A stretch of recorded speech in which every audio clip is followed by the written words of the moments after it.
Chapter 3578. The dazzling void spirit ring stopped shining, and became as dim as an ordinary iron ring. Mayin's deathly pale complexion gradually recovers. However, not only did she not feel at ease, but she was also burning with anxiety. The void spirit ring is the life shared between her and Demingju. Previously, there were several times when she was on the verge of danger. In the moments of imminent peril, it was always Demingju who gave her the divine essence, allowing her to get through the crisis. Just now, the void spirit ring had suddenly lit up and extracted soul essence from her body. This shows that Demingju is definitely in danger. But this kind of drawing was about to end. That's not because Demingju is out of danger, but because he forcibly severed the connection. Mu Yan took a deep breath and looked at the worried Elder Chang. I have some matters that I need to attend to. Could you please look after Xiaobao for me? Elder Chang hesitated for a moment. He actually wants to immediately return to the polar domain and tell Jun Shang about today's discovery. But right now, Little Master was the most important. If the young master couldn't endure the bloodline awakening, or if something happened to her, he would regret it for the rest of his life. Thinking of this, Elder Chang immediately nodded his head solemnly. Don't worry, Miss June. Even if I die, I will protect Little Master.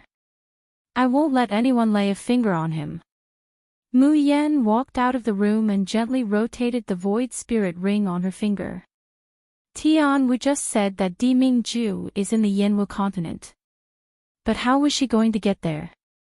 Junior sister, do you want to experience the 10,000 wool curse? Hearing the familiar voice, Mu Yan raises her head and meets Chu Moli's gentle and light smiling eyes. Third senior brother, you, in the courtyard, the scrolls that were thrown everywhere were burning, but they were not burned to ashes. In the center of the courtyard, the green stone ground had once again turned into rolling black water. It made people feel as if they had stepped into an endless hell once they stepped inside. Chu Moli's complexion is even uglier than Mu Yan's. There wasn't even a trace of blood on his thin lips. But his pitch-black eyes were shining with light. It was like the hope in the endless darkness. It was weak, but it never dissipated. Mu Yan takes a deep breath and slowly walks into the churning black water. In an instant, an indescribable feeling of suffocation assaulted him. Mu Yan couldn't describe that feeling. It was as if all the negative emotions in the world, hatred, disgust, sorrow, pain, numbness, and greed, were pouring into her body, almost bursting her. She could faintly hear Chu Moli's soft murmur. Li Weiran, I also want to fulfill your wish. But not everyone can bully the people of the Xiaoyao sect. Yanwu Continent, Fog Forest. Star Wolf cautiously follows behind Demingju. Looking at his slender and ramrod straight back, she felt uneasy. Jun Shang, where are we going? There's no expression on Demingju's face, he just coldly looks at him. Didn't I tell you to go back to the Xuxian continent first? How can this be? Star Wolf said anxiously, knowing that someone is plotting against Lord, how can this subordinate not protect him? What's more, this subordinate's cultivation method is different from Han Ye's and Ing Mei's. Even curse might not necessarily be able to do anything to this subordinate. Jun Shang, let this subordinate stay by your side to protect you. Demingju didn't say anything else. With an indifferent expression, he walked step by step through the fog forest. In fact, with his cultivation, even in the Yanwu continent, it would be as easy as turning over his hand if he wanted to shrink the earth to inches. But Demingju keeps walking step by step like that. Chapter 3579. It seems to be very fast, and his heart is full of anxiety. It also seems that his footsteps are heavy and dragging, and he only hopes that he will never reach his destination in this lifetime. A low and guilty voice vaguely rings in his mind. As a father, I didn't take good care of Yen. I never thought that I would marry such a ruthless and vicious woman. Not only did she almost kill my own son, but she also let Yen suffer such humiliation and pain. The speaker is Mu Yan's adoptive father, Shinicheng. With the help of the molding spirit pill that Mu Yan left behind, the majority of the Nether Flame army ascended to the Shuzhen continent, including Mu Yan's brother, Shen Jinglin. But because the adoptive father, Shinicheng, was too old and had average talent, he ultimately failed to ascend, and stayed in the Yanwu continent. In the past, Di Mingju was extremely repulsed by the identity of Xiao Bao's biological father. He was insanely jealous of the man whom Mu Yan deeply loved, jealous of the blood bond between him and Xiao Bao. So after Mu Yan agreed to be with him, Di Mingju made this matter, this person, a taboo. He didn't want to investigate Mu Yan's past, and he didn't allow anyone to mention it. Even if Mu Yan had already promised to stay with him forever. Di Mingju's heart has always had a strong unease. Is the man who once had Mu Yan really dead? If he appeared one day, would Mu Yan abandon him and throw herself into his arms again? If that happened, he would go crazy. He would definitely not be able to stop himself from killing this man. He would even break Mu Yan's wings, so that she could only stay by his side. Di Mingju couldn't imagine this day coming, so he simply deceived himself and forced himself to forget everything. However, it wasn't until today that he knew what he had missed. The hands hanging at his sides tightly clench into fists. Blood drips down from the gaps of his fingers. But he didn't notice it at all. It turns out that there has never been a man whom she deeply loved. There was only the young and helpless Mu Yan, who was schemed against, bullied, and pushed into an endless abyss. And he, because of jealousy and unease, buried his head like an ostrich, so that he didn't know anything. Yen told you that she deeply loved Xiao Bao's father. Shinicheng shows a surprised expression when he hears Di Mingju's question, how is that possible? Yen hates the man who humiliated her so much. At that time, Yen had yet to reach marriageable age. She was such a young child, yet she was forced to bear a premarital pregnancy. She had to bear the scorn and ridicule of the people around her. Although she loves Xiao Bao very much, she doesn't say a word about that man.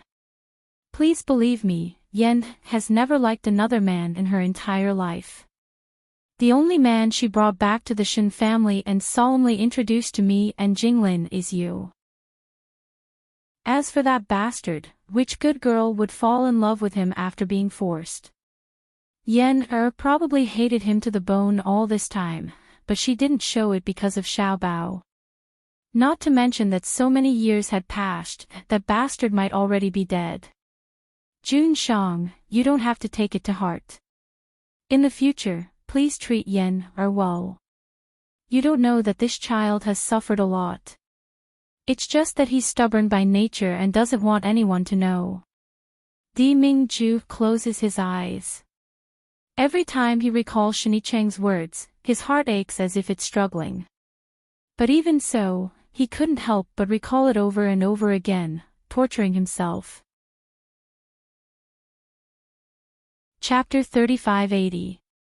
He never knew that the girl that he cherishes and cherishes, that he could not wait to give her the best of everything in the world.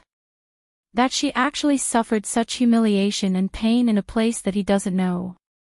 Jun Shang. Behind him, Xing Lang suddenly discovers that there's blood flowing down his body. He screams in fright and rushes forward. Jun Shang, are you hurt? Shut up. Di Mingju's cold words make Xing Lang instantly keep quiet out of fear. But the worry in his eyes is so thick that it can't be dispersed. Because there's something wrong with Jun Shang right now. His eyes are crimson, as if a storm is brewing in the depths of his eyes. The air pressure around him curls and tumbles, painstakingly suppressed. But if he's not careful, it will explode out, blowing up this world and even him into pieces. Xing Lang wants to speak again. Suddenly, he finds a flash of light in front of him. The dense forest that was originally shrouded in thick fog suddenly disappeared. What appears in front of them is a small valley. There's nothing in this valley. It's probably because of the winter, but the ground is bare, not even a blade of grass can be seen. Not far away from the two, at the end of this small valley, there's a cave. The moment he sees this cave, Xing Lang feels that the air pressure around Jun Shang has changed again. Bone-chilling cold. A murderous aura. But there's also a hint of faintly discernible fear and pain. The coordinates that Li Weiran gave is here. Back then, Mu Yan mistakenly entered this cave, that's why. Di Mingju suddenly closes his eyes, forcing himself not to imagine that scene. Otherwise, he won't be able to stop himself from destroying everything in front of him. After a long time, he takes a step forward, heading towards the cave. Xing Lang stares blankly, and promptly clenches the ice around his waist, hurrying to catch up. Ha! He feels that he's stepping on something. Xing Lang's steps stop, and he subconsciously bends down to look. Only then does he discover that the thing that just stepped on his foot is half exposed. It turns out to be a bamboo tube. Someone must have accidentally left it here, right? Xing Lang isn't the least bit interested in the things left behind by the mortals of the Yanwu continent. He doesn't bother to take another look, and gets up to catch up. However, he suddenly catches a flash of light from the corner of his eyes. This light is really coming from the bamboo tube. This is... Xing Lang raised his head and shouted, "Ruler, please come over and take a look." As he spoke, he quickly dug up the bamboo tube buried in the soil. Di Mingju stops and looks over. He promptly takes 3 steps and 2 steps, bringing the thing in front of Di Mingju. "Jun Shang, please take a look, isn't this the symbol of my polar domain? Furthermore, there is a sealing barrier around this bamboo tube." Di Mingju takes the bamboo tube. Almost as soon as he touches it, his eyes sink. This was left behind by Pajun. What? Star Wolf said in disbelief. Defeating armies came here before. What is he doing here? During this period of time, defeating armies had disappeared without a trace, but it didn't cause any reaction in the polar domain. This was because defeating armies had always been elusive. He can follow behind Di Mingju like a shadow for 10 years without showing himself. On top of that, his cultivation was extremely high, so no one could detect his presence. So much so that after such a long time, everyone still thinks that defeating armies is still hiding somewhere by Di Mingju's side. Silently guarding. Only a very small number of people know that as early as a few months ago, defeating armies had asked Di Mingju for a leave to leave for a period of time. Chapter 3581. Only now did Di Mingju remember. Before defeating armies left, he did say that he would go to the Yanwu continent to investigate some things. So this was where defeating armies came from. But how did he know about this place? What are you here to investigate? Di Mingju's eyes droop as he looks at the bamboo tube in his hand. A dark blue rune mark immediately appeared on the bamboo tube. Seeing this symbol, Star Wolf's eyes suddenly widened. Even his breathing quickened. This is the old granny seal. Why would defeating armies use the old granny seal? Mr. Chang clearly said that the seal of the old matron was extremely rare and expensive. He would only leave it behind when he predicted that he would be in danger as his last words. The old granny seal was a magic treasure, and it was a one-time consumable magic treasure that had reached the level of a holy object. Even in the entire polar domain, only a few of Di Mingju's trusted subordinates and elders have them. As a matter of fact, with the old granny seal, if one day the conditions to trigger the seal were met, the seal would be activated. This bamboo tube will automatically fly into Di Mingju's hand, even if they are separated by 2 worlds and space barriers. But before that, there was no way to break the seal. Even if it's Di Mingju, if he wants to forcibly break it open, he might also destroy the bamboo tube and its contents. What had happened to defeating armies that he had to use the motherly witch seal? Star Wolf panted slightly and said, "Defeating armies is definitely fine, the soul lamp he left in the polar domain is still bright. Juanshang, you don't need to worry about him." Di Mingju puts away the bamboo tube, then turns his gaze towards the cave. "That's right." Star Wolf's eyes brightened. Defeating armies left the item here, he might be inside. "Juanshang, please wait a moment, this subordinate will enter the cave to investigate." He found that defeating armies had left the motherly seal outside the cave. Star Wolf's heart leaped to his throat. Since even defeating armies was so serious about this, it meant that this place was extremely dangerous. Even if this is only the lowest level Yanwu continent. And Star Wolf will absolutely not allow Di Mingju to easily take risks. Saying that, he doesn't wait for Di Mingju to react, and already rushes towards the cave. However, just as he reached the entrance of the cave, he felt as if he had crashed into an invisible barrier. Because he was in too much of a hurry, the reaction force was too great. He even sat down on the ground. "Fuck. What's this?" Star Wolf cursed inwardly, shaking his dizzy head as he stood up. "Barrier? Why is there a barrier here?" Even Di Mingju can't help but frown. He stretched out his hand and touched the barrier. The divine power in his body slowly surged. In the Yanwu continent, everywhere is filled with the aura of desolation. Spiritual energy and immortal energy were almost completely unusable. Even if it's divine power that can move unhindered in the 3 realms and isn't restricted by the majority of the rules, it can't be used at will in the Yanwu continent. Otherwise, it would cause the heaven and earth's yuan qi to become turbulent, forming a spatial vortex, and even causing the world to collapse. In the end, it would cause the people to be plunged into misery and suffering, and the heavenly Tao would punish them severely. Therefore, Di Mingju's movement of transferring divine power was extremely slow. As the divine power slowly seeped into the air, water-like ripples began to appear on the barrier outside the cave. The barrier emitted a star-like radiance. They scattered in all directions. For a moment, the previously gray, barren, and lifeless valley seemed to be filled with countless beautiful fireflies. It was so beautiful that it shook one's heart and soul. One would almost think that one was in a fairyland.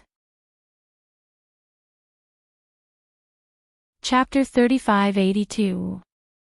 Xing Lang looks at this scene in amazement and admiration. He can't help but secretly say, Juanshang is really amazing, he can still use his divine power as he pleases in the Yanwu continent. Facing such a strange enchantment, he's still able to remain calm. Just now, he's blowing a wave of bootlicking in his mind. Xing Lang turns his head, only to find that Di Mingju's expression is very strange. He also raises his head to look at the light of the broken stars fluttering in the valley. From the initial grave and stern expression, his expression gradually turns into one of bewilderment and nostalgia. What's wrong with Juanshang? Di Mingju blankly stares at the scene in front of him, his brain suddenly churning like a raging storm. There seems to be some dusty, firmly wrapped up memory. At this moment, he suddenly finds an opening to break through, and rushes to rush out. He seems to have seen this kind of scene before. Don't cry.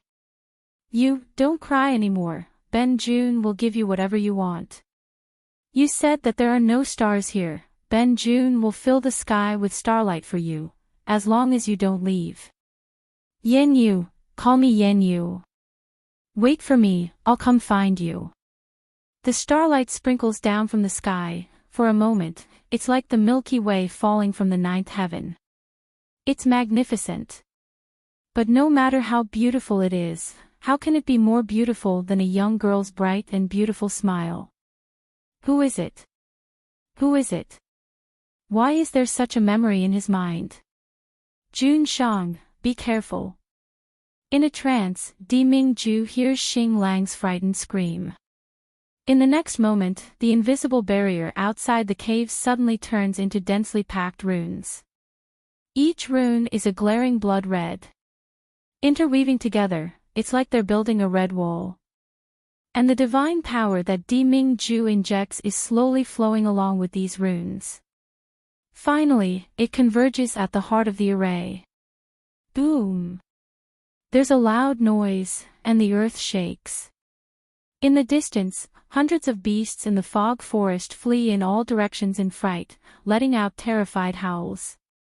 Xing Lang only cares about rushing over to protect Di Mingju. But he feels a scorching wave of air hitting his face. He's clearly already cultivated a complete immortal body. Under the scorching heat, he actually feels a severe pain on his skin. His hair makes a sizzling burning sound, and in just a moment, the spark spread to his scalp. Star Wolf was scared out of his wits. He wanted to escape, he wanted to circulate his immortal energy to resist, but it was already too late. At this moment, an ice-cold aura enveloped his entire body. Then, he felt the back of his neck being pulled back. Buzz buzz buzz. The tremors in the valley slowly disappeared. Everything returned to normal. Even the roars of the beasts in the dense fog forest disappeared in an instant. If it wasn't for the burning pain on his scalp, he wouldn't have thought of it. Star Wolf almost thought that everything that had happened just now was just an illusion on his part. Is this still the freaking Yanwu continent? How could the Yanwu continent have such a frightening array boundary? If Jun Shang hadn't saved his life just now, he would have been roasted to death by these raging flames. Just as Xing Lang breathes a sigh of relief, he lifts his head to see that Di Mingju's complexion is pale. His sword-like eyebrows were slightly knitted, as if he was suffering from some kind of pain. He asked nervously, Jun Shang, what's wrong? To be able to stand so well after being hit by the infinite holy curse. His Majesty truly deserves to be the most powerful person in the Shushan continent. A laughing voice comes from the fog forest, making all the hairs on Star Wolf's body almost stand on end. Rustle, rustle, not far away, the trees in the forest gently sway, their branches and leaves rub against each other. Chapter 3583. Very quickly, more than a dozen black-clothed people noiselessly scuttle out of the fog forest, blocking Di Mingju and the Star Wolf at the entrance of the cave. The leader of these black-clothed men was the man who had just spoken. He was tall and slender, wearing a purple robe, and his black hair reached his waist. His appearance could be considered handsome, but when he laughed, he gave off a feeling of femininity. Who else could it be but Mu Luyun, the priest of Luyun, of the netherworld? Mu Luyun's gaze falls on Di Mingju. An uncontrollable fear and wariness flashed in his eyes. Then, he laughed unscrupulously, Emperor, I really didn't expect this. We meet again so soon. Di Mingju says indifferently, what about Li Weiran? Who knows? A look of disdain appeared on Mu Luyun's face. After so many years, this brat still can't get rid of his old habits of sneaking around and scheming in the dark. Selfish, greedy, insidious, heartless. If not for the fact that he is proficient in incantations, and has some value to us, there is no way he would be qualified to stay in our organization. However, there's nothing we can do about it. As the saying goes, dragons give birth to dragons and phoenixes give birth to phoenixes. Someone like Di Beixian, who looks dignified on the surface but is actually a treacherous and shameless person, can only have such a son. Star Wolf was enraged, shut up. If you dare to spout nonsense again, I'll pull out your tongue. I'm babbling nonsense. Mu Luyun couldn't help but laugh out loud. Emperor, why don't you tell him what your relationship with Li Weiran is? What is his relationship with Di Beixian? Back then, Di Beixian had his way with women everywhere in the three realms. That was something the entire cultivation continent knew. It was just that those children all had average talent and would die of old age before they reached 100 years of age. In the end, only that little bastard Li Weiran survived. Speaking of which, he should also be the successor of the polar domain. Mu Luyun looks at Di Mingju with a smile that isn't a smile. Di Jun, no matter what, that little bastard is still your half-brother from a different mother. Shouldn't you take him back, and give him back what he deserves? Star Wolf was enraged. Bullshit. Who was Li Weiran? Do you think you're fit to call me brother? Mu Luyun didn't even look at Star Wolf. He only looks at Di Mingju with a mocking gaze. I really asked a stupid question. The Arch-King was also Di Beixian's son, and he was also selfish, shameless, vicious, and heartless. He only cared about himself and the polar domain, but he couldn't see the suffering of the people of the world. How could the Emperor bear to spit out the power that is already in his hands and return it to his brother? Star Wolf was so angry that his eyes turned red. The anger in his chest was about to explode. This group of bastards, how dare they slander Jun Shang like this? In the immortal cultivation continent, the nightmare ghosts wreaked havoc. When was it not the Lord who risked his life to save tens of thousands of lives? How many things had he done for the common people? How many risks did he take? How many times had he been injured? However, he never boasted about his merits and achievements. But just because Jun Shang is low-key, these people can wantonly slander and insult Jun Shang. Star Wolf's chest heaved violently. They only hate that they don't have Han Ye's eloquence and Miss Jun's poisonous tongue, able to make them speechless. But for him to swallow this insult and humiliation, he absolutely can't do it. Thus, Star Wolf didn't say anything. He bellowed and unsheathed his long blade. Chapter 3584. He recklessly hacked at Mu Luyun. Mu Luyun's eyes were filled with mockery. A boorish fellow like Star Wolf, he did not place him in his eyes at all. With a wave of his hand, a black, stick-like magic treasure appeared in his hand. From the Shushan continent to the Yanwu continent, you can't carry any immortal tools other than your natal magic weapons. Even if it was a natal magic treasure, it would not be able to exert even 10% of its power in this desolate continent. However, the thin black rod that Mu Luyun took out actually emitted strands of black qi that wrapped around the Star Wolf. Dark Prison Zen, Infernal Flame. Mu Luyun looked at the Star Wolf, who was bound by the black gas and unable to move for a moment. His lips curled into a mocking smile. I'll let you have a taste of the feeling of having your soul destroyed by the seamless fire. As soon as he finished speaking, a red light shone from the tip of the thin black stick, the Dark Hell Zen. But at this moment, Star Wolf's originally immobile hand suddenly lifted up. Then, a powerful energy burst out from the long saber and slashed at the Dark Hell Zen. Crack, crack, crack. The red light on the Dark Hell Zen instantly disappeared. The entire stick was actually frozen solid. Mu Luyun's expression changed drastically, and he rolled to the side without thinking. At the critical moment, he dodged Star Wolf's fatal attack. However, there was a wound on his left shoulder, so deep that the bone could be seen. As the blood flowed out, it condensed into red ice crystals. Even the Dark Hell Zen in his hand fell to the ground. It floats in midair, and falls into Di Mingju's hand. Mu Luyun clutches his shoulder, looking at Di Mingju in horror. Her mind once again recalled the despair and fear she felt when she was crushed by this man. You've already been hit by the infinite holy curse, yet you still have such strength. Yes, the Star Wolf was able to injure him just now. It's not that he got rid of the control of the Hell of Darkness then, but that Di Mingju was manipulating his every move from behind the scenes. This man didn't even need to do it himself. Mu Luyun was already powerless to resist. If he hadn't been hit by the infinite holy curse just now, they wouldn't even be qualified to be crushed to death by him like ants. Star Wolf cuts a sorry figure as he returns to Di Mingju's side. He almost can't raise his head to look at the Jun Shang that he revered. He's really too useless. Not only can he not protect Jun Shang at all, but he also always makes Jun Shang protect him. Among the 4 Imperial Guard commanders, he was the most useless. His talent was average, his brain wasn't good, and his mouth wasn't sharp either.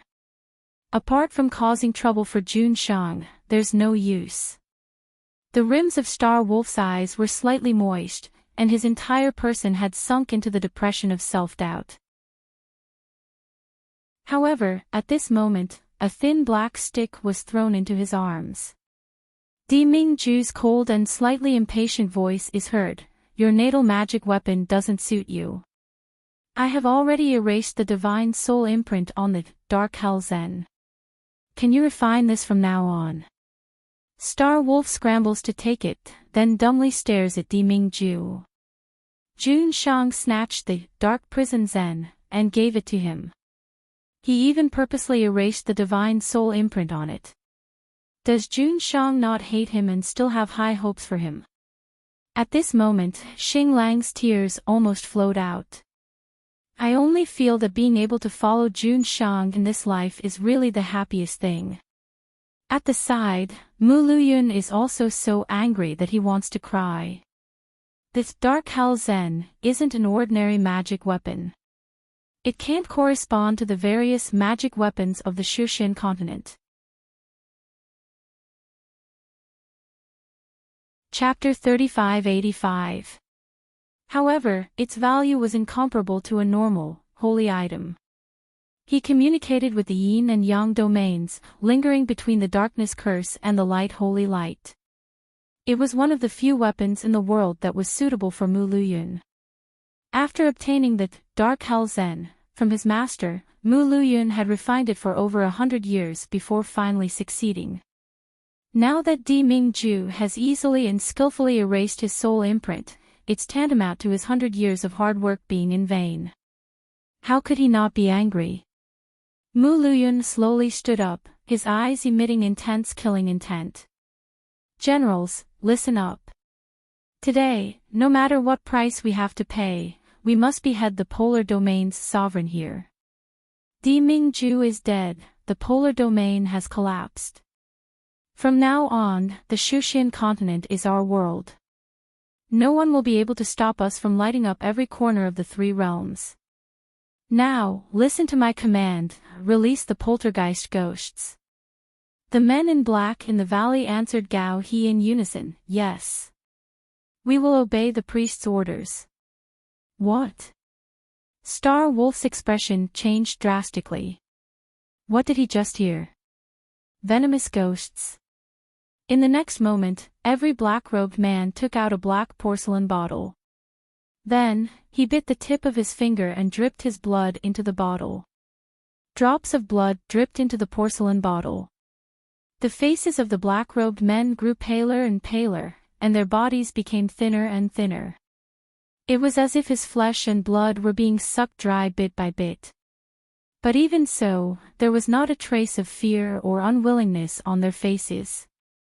On the contrary, all of their eyes shone brilliantly, crazily and persistently, as if they were doing an incomparably sacred thing. Bang!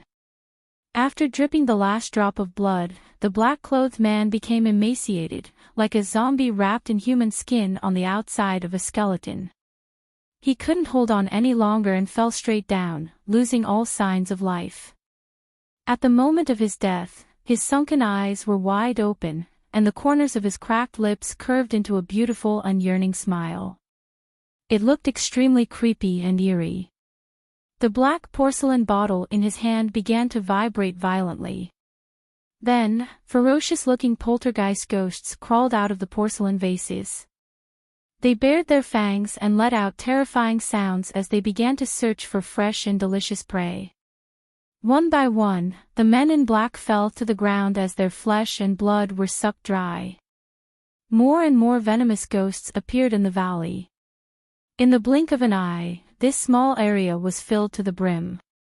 Star Wolf had already seen the scene of nightmare ghosts wreaking havoc, but right now, he only felt his scalp go numb.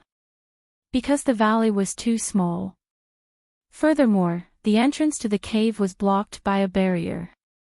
He and Jun Shang simply have no way to escape. The only thing worth rejoicing about was that these poltergeist ghosts were of very low levels, only at the first or second level. In front of the dense fog forest, Mu Liuyun's figure slowly became transparent. The smile at the corner of his mouth was filled with ridicule and mockery. "Emperor, all of you shall stay in this valley and experience the pain and despair of being slowly eaten and devoured by the poltergeist ghosts. To be able to die so easily in the mouths of the nightmare ghosts is truly a bargain for you. If possible, I really want you to personally taste the pain we suffered back then. Hee, let's not meet again, my esteemed emperor, Piak." Di Jun raised his hand. A black light flew out from his palm and lashed at Mu Liyun, who was about to disappear, like a whip. "Aw dash!" Mu Liyun let out a blood-curdling scream and fell heavily to the ground.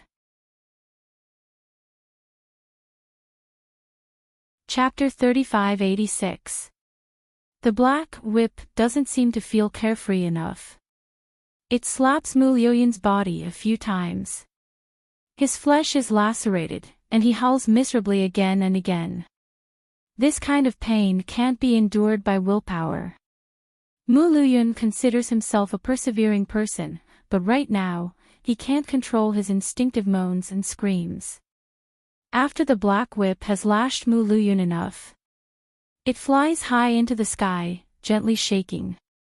The next moment, the whip turns into a black longsword.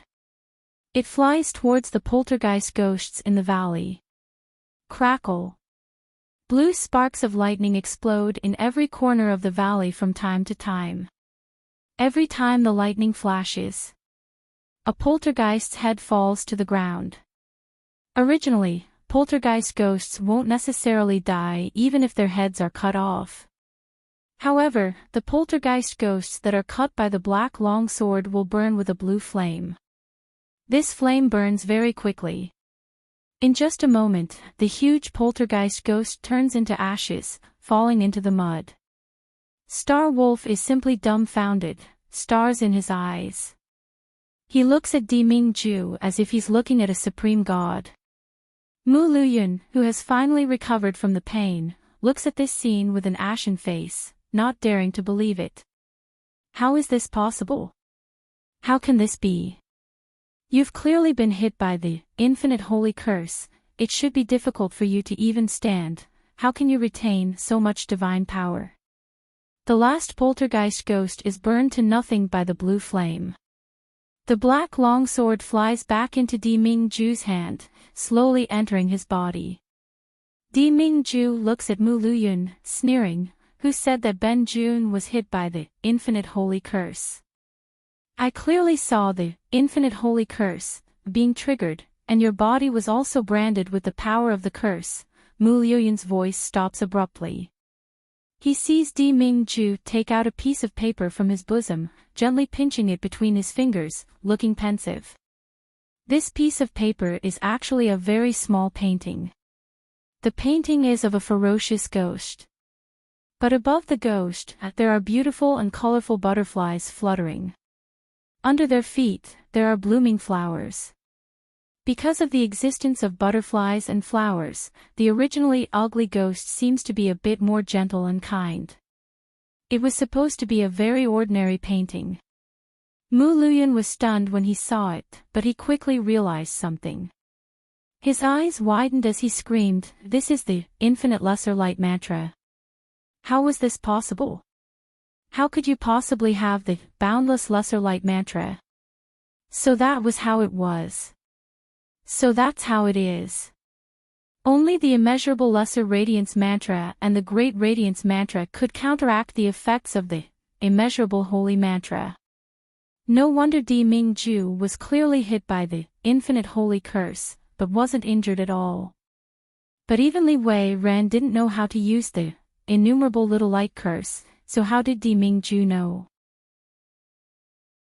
Where did you get this painting? Why is there still someone in this world who can use the infinite lesser light mantra? In fact, this question is also hovering in Di Mingju's mind. Regarding the curse, almost everyone in the Shushan continent kept it a secret. Just like the Shin musician was a taboo for everyone. Di Mingju also wants to know why Mayan's third senior brother Chu Moli already knew that Li Wei Ran and the others would use the infinite holy curse to deal with him. He even thoughtfully prepared the immeasurable lesser light incantation for him. Chu Moli, just who is he? But now isn't the time to look into this. Di Mingju puts away the paper and slowly walks towards Mu Luyun. Where is Li Wei Ran? Chapter 3587. Mu Luyun is in a trance right now. He shakes his head in horror, shouting that it's impossible. Then he laughs hysterically, as if he's gone mad. He raises his head to look at Di Mingju. Does Di Jun want to know what Li Wei Ran's plan is? Di Mingju looks down at him, not speaking. Actually, I also want to know. Mu Luyun reveals a strange smile. His face has wounds from the whip, badly mangled. With this smile, the wounds split open, making him look even more sinister and terrifying. I didn't like Li Wei Ran before, and I didn't like him. But this time, everything is as he predicted. Listening to the orders of Di Beishuan's illegitimate son makes me feel unspeakably disgusted. But in order to thoroughly kill you, Di Jun, today, I'm willing to listen to him once. Mu Luyun's neck is raised high, revealing his slender, white neck stained with blood.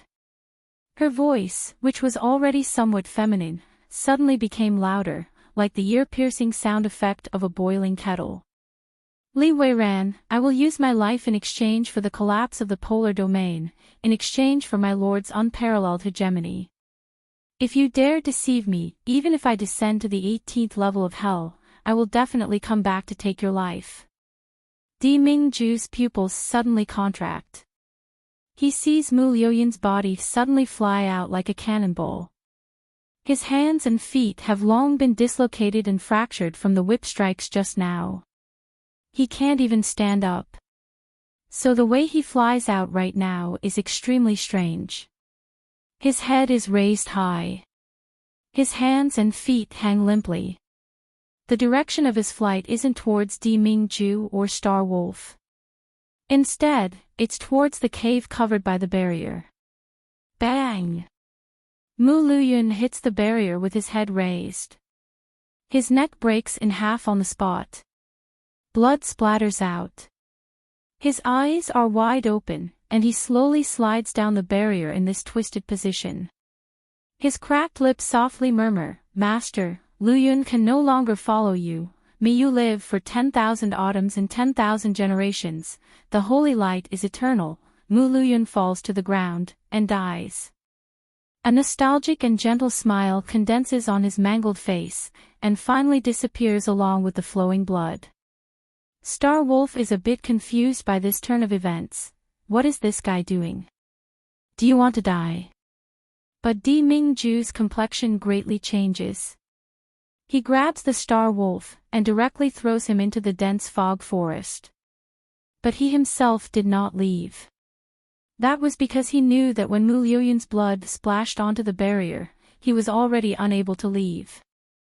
The transparent barrier began to tremble violently. From the ground, black tentacles stretch out one after another, wrapping around Di Mingju's feet. This was clearly the first time he had seen this scene. But it was so familiar. It was as if he had seen such a scene many, many years ago. The moment he's entangled by these tentacles, Deming-ju feels the strength in his body being sucked clean. His mind also became muddled and heavy. He was in a trance, not knowing what day it was and where he was. Deming-ju, are you alright? Don't scare me. Deming-ju raises his head with difficulty. What he sees is a peerlessly beautiful face and peach blossom eyes brimming with concern and worry. Yen. The moment he sees the girl, Deming-ju feels as if his heart, which has always been tormented in a pot of oil, has fallen back to earth, becoming soft and tranquil. But very quickly, Deming-ju responds, "Why did you come to the Yenwu continent? It's so dangerous here, who let you come?" Nonsense.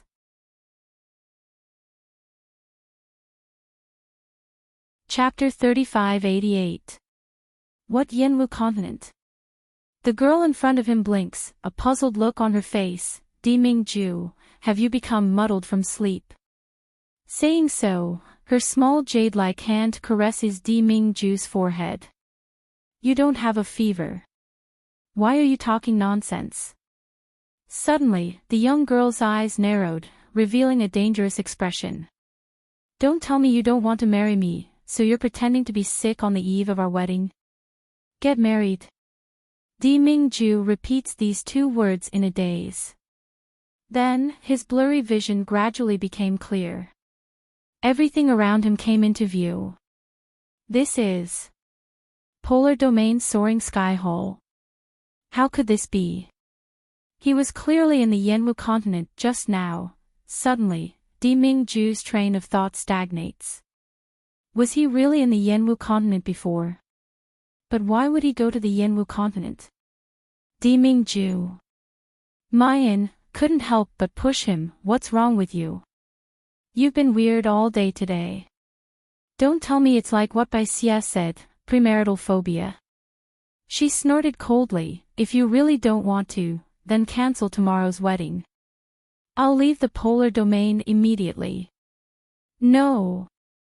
Deming-ju instinctively lets out a low shout, reaching out to pull the person into his embrace. You're not allowed to go anywhere other than by Ben-jun's side. The girl in his arms smiled, her brows relaxed, and she looked as beautiful as the morning sun. It makes Deming-ju's heart feel like it's soaked in soft honey water, sweet and warm. Sweeping his gaze around, Deming-ju discovers that the layout of High Sky Hall is completely different from before. Festive red silk was hung everywhere, and double happiness was pasted on the door. Extending his divine sense, he could see that the entire polar domain was already decorated with lanterns and colored banners, and it was extraordinarily lively. Everyone's faces were brimming with smiles as they waited for their ruler to marry his beloved divine empress. Mu Yen happily left to try on her wedding clothes.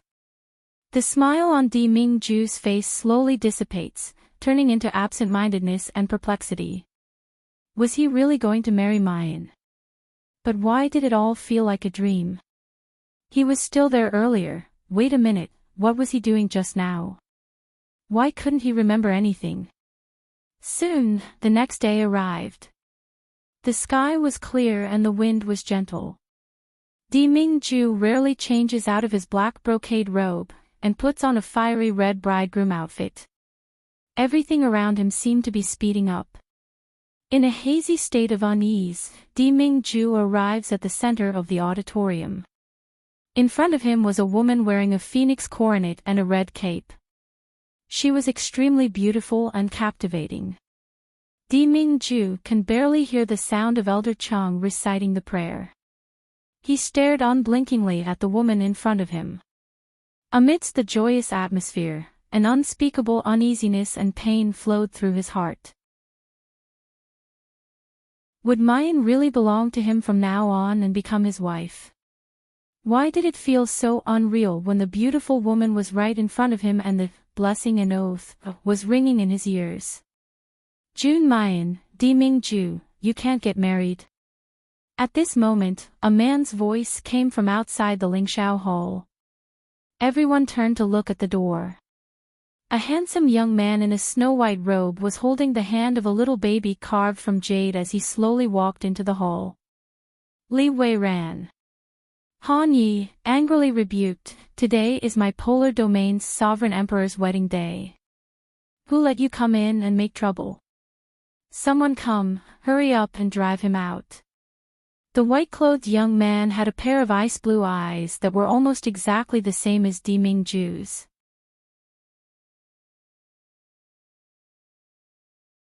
Chapter 3589. Who else could it be other than Li Weiran? The child he was holding had an extremely handsome appearance. His skin was like jade and he looked like a fairy.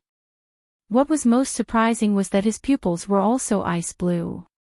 Her appearance is 60 to 70% similar to June Mayan's. Little treasure. The moment she saw the child, Mu Yan immediately tore off the phoenix coronet and rushed over, holding him in her arms. "Xiao Bao, where have you been? Don't you know that your mother was very worried about you?" Xiao Bao struggled out of Mu Yan's embrace and reached out to grab Li Weiran's hand. In a childish voice, he said, "Xiao Bao is with Daddy. Mother, Father and I have come to pick you up." Mu Yan's face is full of bewilderment. She promptly pulls Xiao Bao to Di Mingju's side. "Xiao Bao, this is your father." "No." Xiao Bao bit her lip and said sadly but firmly, "I already know that he is not related to me by blood. He is not my biological father. Xiao Bao wants to be with mother and father. The three of us will never be separated for the rest of our lives." Li Weiran also walked up and grabbed Mu Yan's hand. He said hoarsely, "Mu Yan, I let you down in the past. I didn't look for you all these years and caused you to suffer a lot. But now I already know that Xiao Bao is my child, and I've never liked another woman as much as I like you. Can you give me a chance to make up for my past mistakes and let me take care of you and your mother in the future?" Mu Yan's face revealed a struggling expression. Li Weiran continued, "That year in the cave, we were together by a freak combination of factors. But all these years, I've never forgotten you. Don't you miss that one night of ecstasy? I don't believe that you don't have any feelings for your first man. What's more, Xiao Bao is our child in the end, and Di Mingju and I have an irreconcilable enmity. Can you guarantee that he will love Xiao Bao as his own flesh and blood forever? Even if he could do it. What about the others from the polar domain? Can they turn a blind eye to Xiao Bao's past and truly support him as the successor of the polar domain?" These words make Di Mingju's heart suddenly ache. He subconsciously reached out and grabbed Mu Yan's hand. Murmuring in a low voice, "Mu Yan, don't go, don't leave me." Li Weiran also grabbed Mu Yan's other hand. "Mu Yan, even if it's for Xiao Bao, you will still be with me, right? Because you know very well that only by marrying me can you give Lil Bao a true and complete family. I will also use the rest of my life to treat you well, spoil you, love you, let you forget Di Mingju, and truly become my wife." Mu Yan looked down at the boy's eyes, which were filled with anticipation and anxiety. She finally gritted her teeth and shook off Di Mingju's hand. Resolutely, she stood beside Li Weiran, tears falling from her eyes. "I'm sorry, Di Mingju. I want to give little Bao a complete family.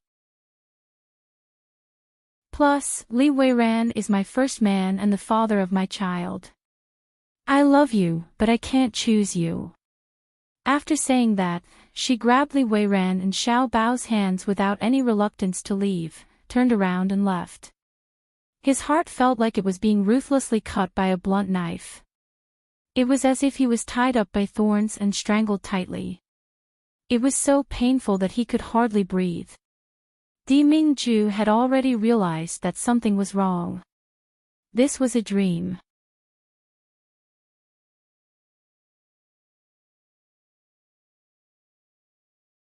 This kind of pain was definitely not something an ordinary person could endure. But Di Mingju's complexion is deathly pale, his expression doesn't even show any abnormalities. The way he looked at Li Weiran was still so condescending. It was as if he was looking at a piece of trash that he didn't even care about. He didn't even want to talk to him. The ethereal spirit ring on the ring finger of his left hand flashed. But it was quickly sealed by Di Mingju, and didn't show the slightest abnormality in the meantime. But in reality, the curse of 1,000 cuts in his body was wreaking havoc because it lacked the divine power to resist and suppress it. Li Weiran was obviously angered by his attitude.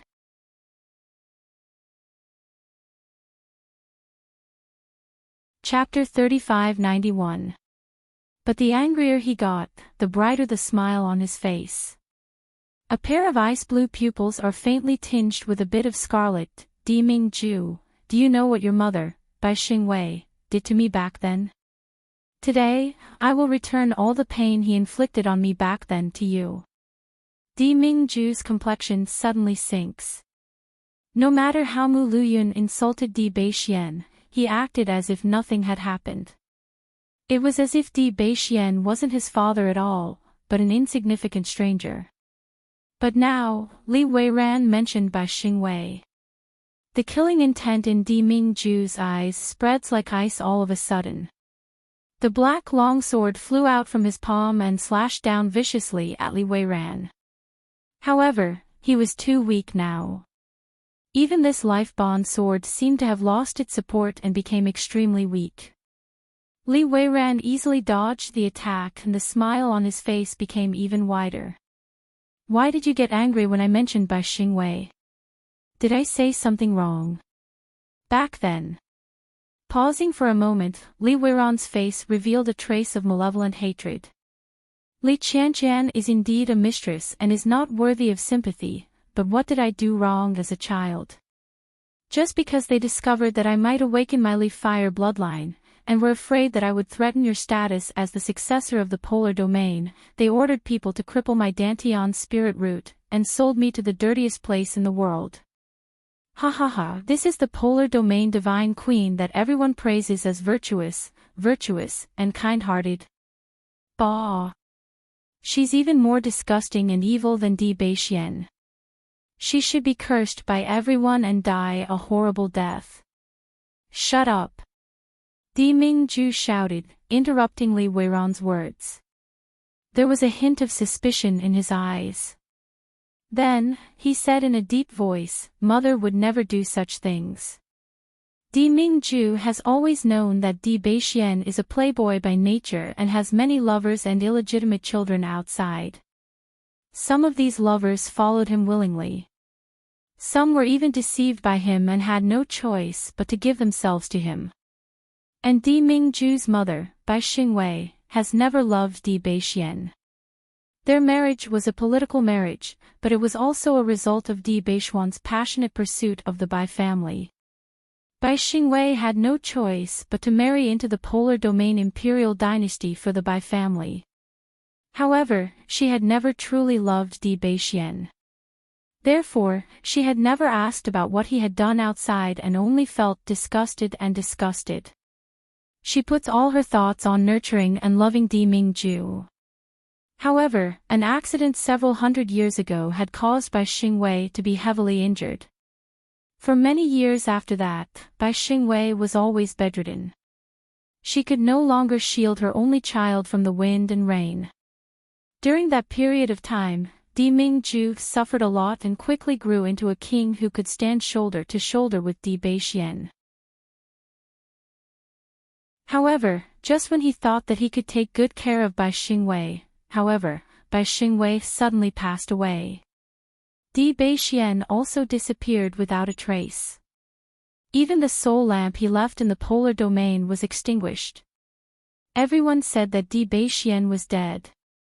The entire polar domain's imperial family only has Di Mingju, who has just stepped into the realm of the immortal king. At that time, everyone thought that the polar domain would decline and be unable to recover from this setback, withdrawing from the tripartite status of the Nether Realm and the demon race. But who could have known that Di Mingju's strength would advance to the peak of Venerable Immortal in just a few short years, pushing the polar domain all the way to the peak. It could even suppress the Nether Realm and the demon race. Now, he had become the only immortal emperor in the Shushan continent.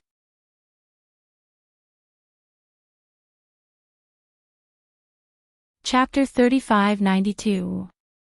But only Di Mingju knew how much guilt and longing he felt.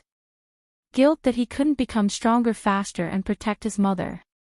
That way, his mother wouldn't have died. In Di Mingju's impression, Bai Xingwei was an almost perfect woman. Kind, gentle, patient, and had her own determination and perseverance. So no matter what, he wouldn't believe that Bai Xingwei would treat Li Weiran like that. But Li Weiran's expression when he said these words, and his aura fluctuated intensely. All of these meant that what he said was true.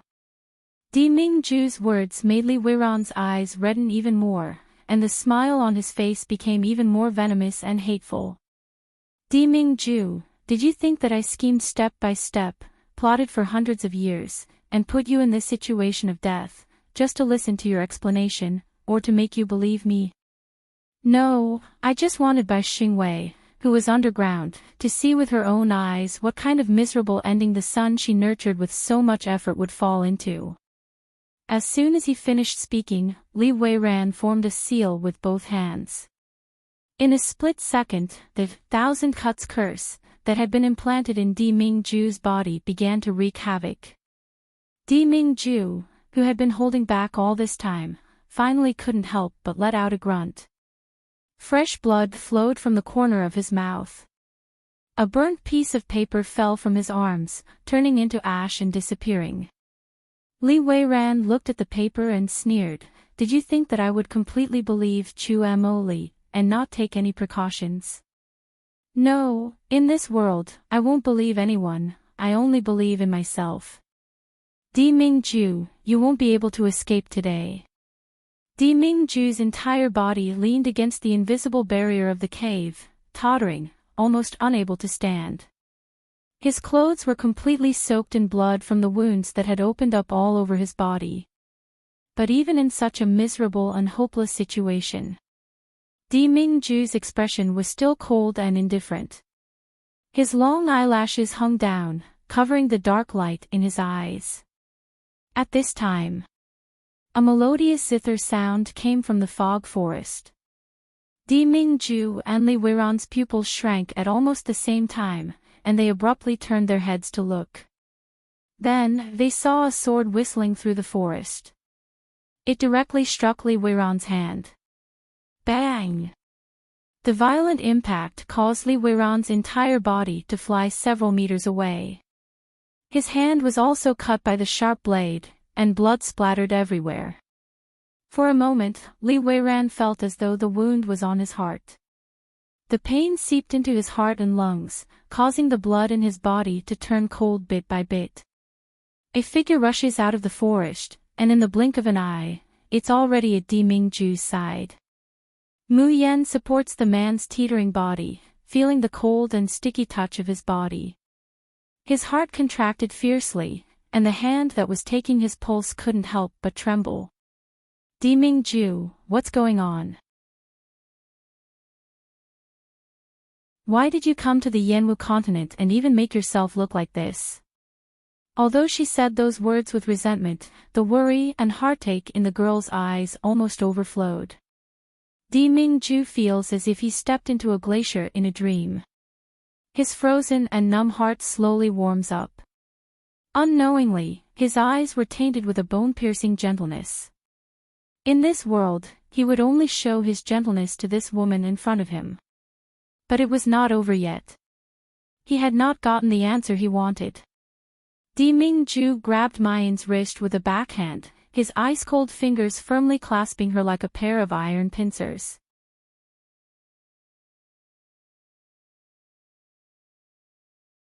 Chapter 3593.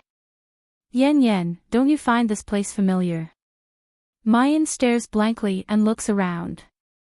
In an instant, he felt a buzzing in his head, and everything in the world seemed to have disappeared. All that was left was the cave in front of her that had once terrified her, confused her, and left her in a trance. She thought that she had lived 2 lives. So many years had passed and she had long forgotten everything. But at this moment, he realized that some things were like soul imprints. As long as it happened, it would never be forgotten. Mayan's line of sight falls on Di Mingju's face. Gritting her teeth, she enunciates each word. Why are you here? How did you know about this place? Di Mingju looks at her deathly pale complexion in a split second, and only feels a burst of pain in his heart. He quickly reached out and pulled her into his embrace. Yen Yen, I don't care about your past, and I don't care who Xiao Bao's biological father is. He didn't finish his sentence. But Mu Yen understood. Di Mingju has always been brooding over Xiao Bao's biological father. This time, Li Weiran must have said something to him. This caused him to become hot-headed and step into Li Weiran's trap in the Yanwu continent. For Mu Yen, everything that happened back then was like a wound that had already scabbed over. Of course, she didn't want anyone to investigate. That was tantamount to tearing open a bloody wound. Especially when the one who tore it apart was Di Mingju. In this world, what Mayan doesn't want the most is for Di Mingju to know about this past. She wants to get angry, but looking at Di Mingju's miserable appearance, she only feels distressed. You hurt yourself so badly just for this. Are you an idiot? Mu Yan takes out the Tian Mo Chin and starts playing. The sound of the zither rises, and pure energy envelopes Di Mingju, stopping the thousands of cuts on his body for a moment. But a curse was a curse, after all. It's not something that the healing skills of today's Shen musicians can match. Therefore, the art's essence yellow skill falls on Di Mingju. His wounds only healed for a moment before they burst open again. Blood splatters everywhere, the pain of his body being dismembered inch by inch makes Di Mingju's complexion deathly pale, his body trembling uncontrollably. Di Mingju, how are you? Mayan hugs his tottering body, no longer able to keep her voice calm. This is the first time that she feels so panicked when Di Mingju is by her side. Although she doesn't admit it verbally, in Mayan's eyes, Di Mingju is powerful and omnipotent. As long as he was by her side, she could put down all her defenses and rely on him with peace of mind. But at this very moment, Mu Yen knows. The man she loved was not omnipotent. He would also be injured, he would also be riddled with holes, and he would also die. The word death popped up in his mind. Mayan feels that she can hardly breathe, and hot tears can't stop falling from her eyes. Di Mingju grabs her hand, his eyes burning, his voice hoarse. If the person who hurt me was Xiaobao's biological father, which side would you stand on? Will you allow me to kill him? Mu Yan, who was originally crying, stares blankly, suspecting that she had misheard. However, the man looked into her eyes with a burning gaze, as well as the nervousness, apprehension, jealousy, and determination that could not be concealed no matter what, made Mu Yan realize that he was not joking. Di Mingju, what nonsense are you talking about?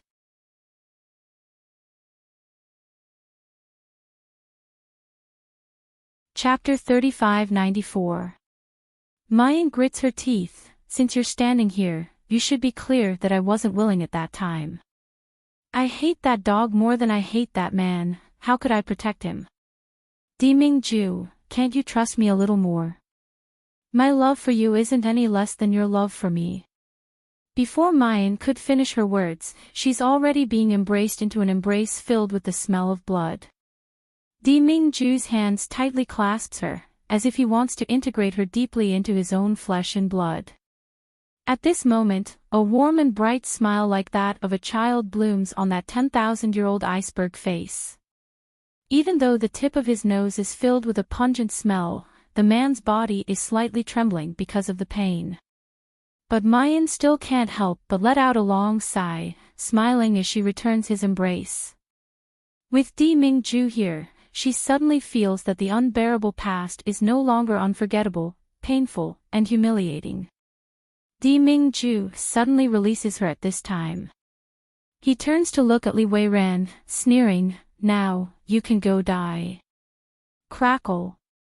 As he speaks, the black sword that was originally floating softly in the air suddenly straightens. The sword emits a powerful pressure that makes the heaven and earth tremble. Li Weiran's complexion is as cold as frost, his eyes as dark as water. Because he suddenly realizes Di Mingju wasn't forced into a desperate situation by him before. Everything was just a pretense by this man. His only purpose is to let Mayan see him hurt her with her own eyes. He wants Jun Mayan to personally say, "I can kill him." In this way, even if he really is Xiao Bao's biological father. Being killed by Di Mingju under these circumstances, it's impossible for Mayan to hate him. This man is really worthy of being the son of Di Baixian and Bai Xingwei. Ruthless to others, ruthless enough to himself. In order to completely possess Mayan, he's even willing to risk his own life. The black sword in the air slashes down. Crackle and crackle as lightning strikes the valley floor. With a loud bang, a large hole is smashed open. Li Weiran barely dodges, but his blood still churns and he spits out a mouthful of blood. The second sword comes like a shadow. This time, it's no longer lightning, but bone-chilling frost. The speed of each sword was so fast that it didn't give him any time to react. Li Weiran's mind raced as he looked at Mu Yan and shouted, "Jun Mu Yan, do you really want Di Mingju to kill me? Even if I'm Xiaobao's biological father?" "What?" Mu Yan was shocked and looked at Li Weiran in disbelief. His heart skipped a beat when he saw the pair of icy blue eyes that were almost identical to Xiaobao's. Li Weiran was Xiaobao's biological father. The man I met in the cave was him. No. Impossible. Boom. When the second sword landed, Li Weiran dashed forward. It's unknown when a cursed talisman appeared in his hand, and he slaps it on Di Mingju's body. Now that Di Mingju has the curse of 1,000 cuts on him, his body is so weak that even a child can be knocked down. Seeing Li Weiran's attack coming towards him, he had no way of dodging. But Mu Yan is by Di Mingju's side. The 7 subordinate swords were unsheathed, whistling through the air as they blocked Li Weiran's movements. On the floating island and the Shuzhen continent, Mu Yan's strength was naturally far from Li Weiran's. But this is the Yanwu continent. It's the home field of Mu Yan, who possesses internal force. Especially in the past few years, her internal force has become more and more mellow and powerful. It has long surpassed the pre-celestial stage.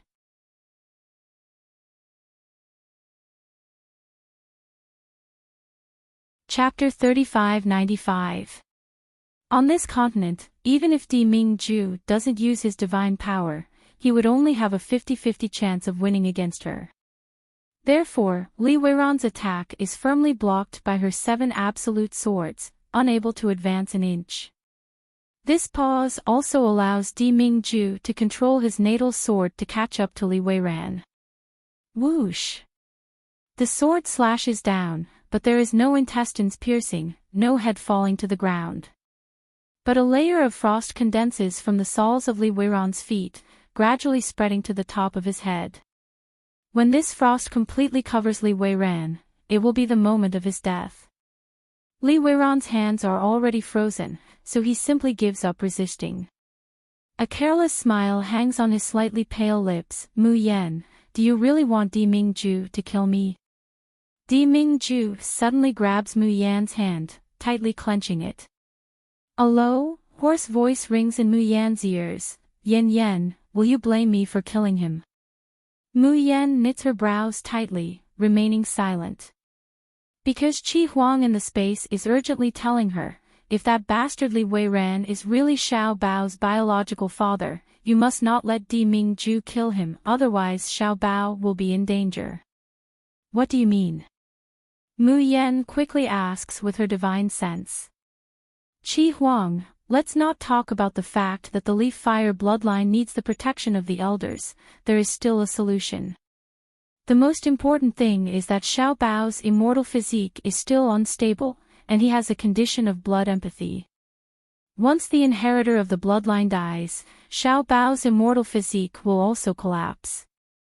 At that time, you won't even have a place to cry. Seeing that Mu Yan is silent for a long time, Di Mingju's heart sinks a little. There is only one voice echoing in his mind, she can't bear to, she really can't bear to. In her heart, there is still this man.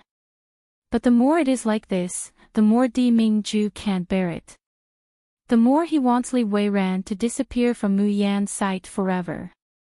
Mu Yan takes a deep breath and holds the man's hand. Di Mingju, can you not kill Li Weiran first? I want to confirm if he is Xiao Bao's biological father. And if it is confirmed. Di Mingju enunciates each word, if it is confirmed, will you let me kill him? Mayan shakes her head, he can't die for the time being, Xiao Bao.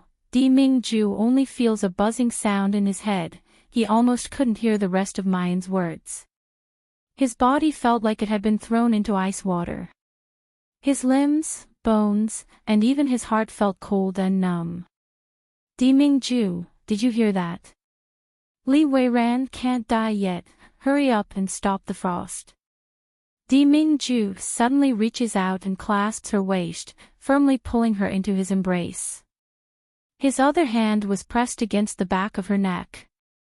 His eyes were red as if he was possessed. Jun Mayan, tell me, do you really love me? Why are you still protecting this man when he wants to kill me? Will you do as he wishes and abandon me if he asks you to leave with him as Xiaobao's biological father one day? Di Mingju suddenly lowers his head, seizing her lips. He bit down fiercely, as if he had gone mad. Mayan's body can't help but tremble from the pain. He desperately wants to retreat from Di Mingju.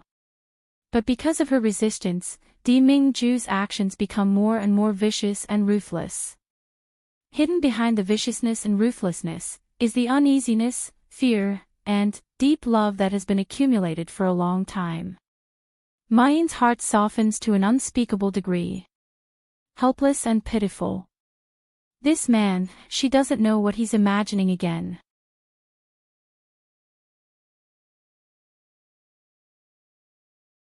Chapter 35-96. He didn't even listen to what people were saying. Mu Yan doesn't resist. Instead, she wraps her arms around Di Mingju's neck and gently responds. Their auras gradually harmonized. The ruthlessness and killing intent that pervaded the valley disappeared without a trace under the lingering affection. As her vision is blurred, Mayan can vaguely see that in the center of Di Mingju's forehead, there's a peculiar pattern that flashes and disappears. What is this? Why did she feel like she had seen it somewhere before? Just as he was thinking, the ground beneath his feet suddenly shook violently. The entire space in the valley began to distort. What's going on? Mu Yan promptly pushes Di Mingju away and looks around. There was a crackling sound in the air. The invisible barrier actually broke apart inch by inch. Then, these barriers formed a vortex and began to devour everything around them. Mu Yan had previously felt that the valley that she had mistakenly entered was not simple, and the man in the cave was even more so. Otherwise, she would have been able to find the entrance to the cave no matter how hard she tried. And Xiao Bao wouldn't have the extremely rare immortal physique in the world. But it's only now that she's experienced how strange a cave in the Yanwu continent can be. Because the cave had disappeared. After explaining the devouring of the vortex, the distortion of space, and the quaking of the earth, the cave had completely disappeared before their eyes, not even leaving a trace behind. The entrance of the cave had turned into a vast plain. What the hell is going on? As soon as Mu Yen asks, she feels a weight on her body. Di Mingju has already fainted on top of her. The frost that was about to freeze Li Weiran's entire body also stopped spreading, stopping at his neck. It was just that the frost was too strong. Even if Li Weiran's face wasn't covered in frost, it was still covered in a thick layer of white frost. Li Weiran had already fainted due to the low temperature of his body. Mayan lets out a long sigh and hangs Di Mingju's entire body on her body. She then grabs Li Weiran's collar and calls out to her omnipotent third brother. No one noticed that in Di Mingju's sleeve a bamboo tube emitted a sizzling sound, and fire-like runes appeared on it. Then, it slowly dissipated. A crack visible to the naked eye appeared on the originally sealed bamboo tube.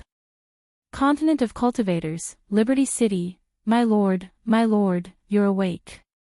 Seeing Di Mingju open his eyes, Xing Lang simply wants to cry with joy. Elder Chang, quickly come over and look after Jun Shang. I'll go invite Miss June. As soon as Di Mingju opens his eyes, he sees Xing Lang's back disappearing at the door. He frowned and sat up with Elder Chang's help. Elder Chang's eyes were filled with worry. Lord, how are you feeling? Do your internal organs still hurt? The curse of 1,000 cuts in your body has been dispelled with the God water that Little Nine gave you. However, Little Nine is not proficient in using incantations after all, so I'm afraid that it hasn't been completely removed. Why don't I ask third young Master Chu to take a look at it for you? But Di Mingju doesn't answer. His gaze swept through every corner of the house, but he did not see any familiar figures. His heart sinks a little. What about Mayan? Elder Chang looked hesitant.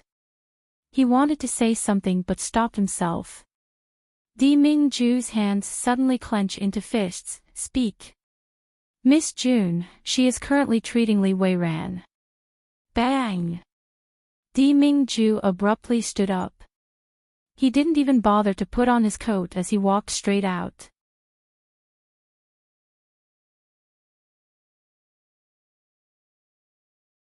Chapter 3597. Jun Shang, your injuries haven't healed yet. Elder Chang hurriedly chased after him. As he ran, he shouted anxiously, Jun Shang, there's something I must tell you first. However, Di Mingju's speed is too fast. Even if he was injured, Elder Chang would not be able to catch up to him. In the blink of an eye, he had already disappeared. Elder Chang let out a long sigh and glanced at the room where Xiaobao was. He gritted his teeth and chased after Xiaobao. In the torture room, Mu Yen stops playing the zither. The frost that froze Li Weiran's internal organs was finally expelled by her. The injury caused by Di Mingju's natal sword, how could it be casually healed? At this time, Mayan only feels that the spiritual power in her body has been completely consumed. A thin layer of cold sweat appeared on his forehead. His hands and feet felt weak. She let out a long sigh of relief, then couldn't help but grit her teeth. Qi Huang, you better make sure that I didn't save them for nothing. Otherwise, I'll definitely let you enjoy the long-awaited itchy meat set meal. Mayan doesn't even have the time to watch over the injured and unconscious Di Mingju as she rushes over to treat Li Weiran. It was because Qi Huang said that Li Weiran might be dying soon. If he really was Xiaobao's biological father, he didn't save him directly. That would be equivalent to watching Xiaobao die. Although they had yet to confirm the relationship between Li Weiran and Xiaobao. Although the probability was only 1 in 1,000. But when it comes to Xiaobao's safety, Mayan doesn't dare to gamble at all. Qi Huang shuddered at first, then he snorted coldly and said indifferently, what does that have to do with me? I'm just telling you the truth. If you want to settle scores, you should look for Li Weiran. As he spoke, he said excitedly, didn't you say that if you saw that dog, you would castrate him more than a man? Anyway, castration won't affect Xiao Bao. I think we can do it now. The corner of Mayan's mouth twitches, but she remembers what he did to Di Mingju. His peach blossom eyes couldn't help but be filled with coldness. He could escape death, but he couldn't escape punishment. She suddenly felt that Qi Huang's suggestion was pretty good. 7 Brilliants excitedly went to the space warehouse to find a suitable sharp dagger. Mu Yen frowned as she looked at the unconscious Li Weiran. She couldn't help but get closer. The vague silhouette he had seen in the cave years ago appeared in his mind. Indeed, his eyes were ice blue. However, he always felt that he wasn't the same person as Li Weiran. This part of her memory was very vague, as if it had been forcibly erased. But that feeling that couldn't be described with words wouldn't lie. Piak! A hand suddenly clasps Mayan's wrist, and she is suddenly pulled close to it.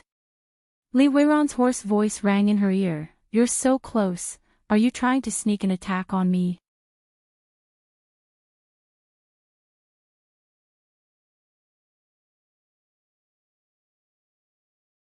Chapter 35-98. He clearly knows that this idea is vicious and cruel, but Di Mingju is unable to restrain the growth of malice at the bottom of his heart. The black seal on his forehead was faintly discernible. It was as if it was absorbing his surging negative emotions. However, at this moment, a paw sound came from his sleeve. Di Mingju absent-mindedly lowers his head, taking something out of his sleeve. It was a bamboo tube that had been split in half. A piece of paper fell out. The paper was rolled into a cylinder. Under the control of Di Mingju's spiritual awareness, the paper slowly unfolds, revealing the words belonging to defeating armies. Lord, please take note. This subordinate is going to the Yanwu continent to investigate some matters. This trip may be fraught with death and danger. That was why he left the seal of the Dhamma as a precaution. This subordinate is investigating only one matter. 10 years ago, Jun Shang was seriously injured and went into seclusion. He was transported to a cave in the Yanwu continent, unable to escape for several years. After returning to the polar domain, Jun Shang lost all of his memories. He didn't even know that he had been to the Yanwu continent. He even got to know a woman there, and the two of them stayed alone in the cave for several days. This subordinate suspects that the woman is Miss Jun Mayan. And Miss Jun's only son, Jun Machin, is Jun Shang's biological son. If this subordinate is unable to return safely, this letter will be delivered to Jun Shang to assist you in investigating the truth of that year. Pa Jun respectfully. Di Mingju stares blankly at the paper in his hand, his entire person dumbfounded. All the blood in his body suddenly rushed to his head at this moment, exploding and buzzing in his ears. The words on the paper also became blurred. It was as if countless brilliant fireworks were blooming in front of him. Defeating armies, what is he saying? He had been to the Yanwu continent. Xiao Bao is his biological son. Is this true? Di Mingju's hand holding the paper can't help but tremble. He did not dare to believe defeating armies' message. But the heart in his chest was beating wildly because of jealousy, desire, and shock. He recalled everything that had happened in the valley. That familiar feeling. There was also the shadow of the girl that appeared intermittently in his memories.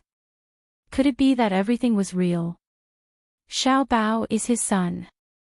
He, Di Mingju, and Jun Mayan's biological son. Di Mingju. Di Mingju. The anxious voice calls back Di Mingju's scattered emotions. He abruptly came back to his senses and looked at the peerlessly beautiful face right in front of him. His heart pounded wildly again. Mu Yen.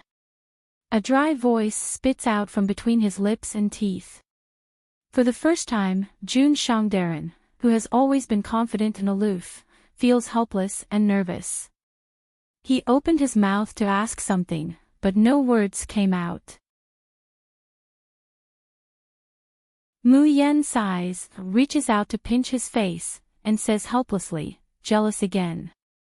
I already said that I won't let you kill Li Weiran, not because he might be Lil Bao's biological father, but because Lil Bao's biological father cannot die, otherwise he will be in danger. Di Mingju, what danger? He kept repeating the same words in his mind. Li Weiran is just a liar, he is not Xiaobao's biological father, I am. Mu Yan tells him about the mythic fire bloodline and Xiao Bao's high fever and coma because of the bloodline empathy. Di Mingju asks how long Xiao Bao has been unconscious, and he only feels mixed feelings in his heart. It was hard to tell if he was more ecstatic or guilty.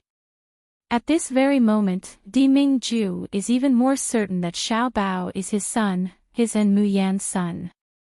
There were obviously so many signs before, why didn't he notice anything at all?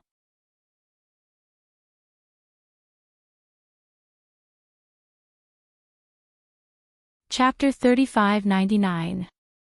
Mu Yan sees that Di Mingju is in a trance, like a fool. He felt that she might still mind. Therefore, he decided to end the battle quickly. Mu Yan walked towards Li Weiran and raised her left hand. A piece of red jade fell from his hand, waving in front of Li Weiran's eyes. Standing not too far away, Di Mingju's pupils abruptly shrink, he almost couldn't help but cry out. Wasn't this the vermilion jade that he always wore? It's just that when she made a bet with Xiao Bao in the Yanwu continent, she saw that Xiao Bao really longed for this vermilion jade, so she gave it to him. Why is this vermilion jade in Mu Yan's hands? Mu Yan did not notice the change in Di Mingju's expression. She looked down at Li Weiran and coldly asked, do you recognize this piece of jade? Li Weiran blinked. Monster core blood jade. How did you get this thing?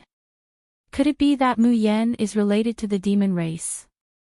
Mu Yan couldn't help but sneer, Li Weiran, you don't recognize this piece of jade and you have the nerve to pretend to be Xiaobao's biological father.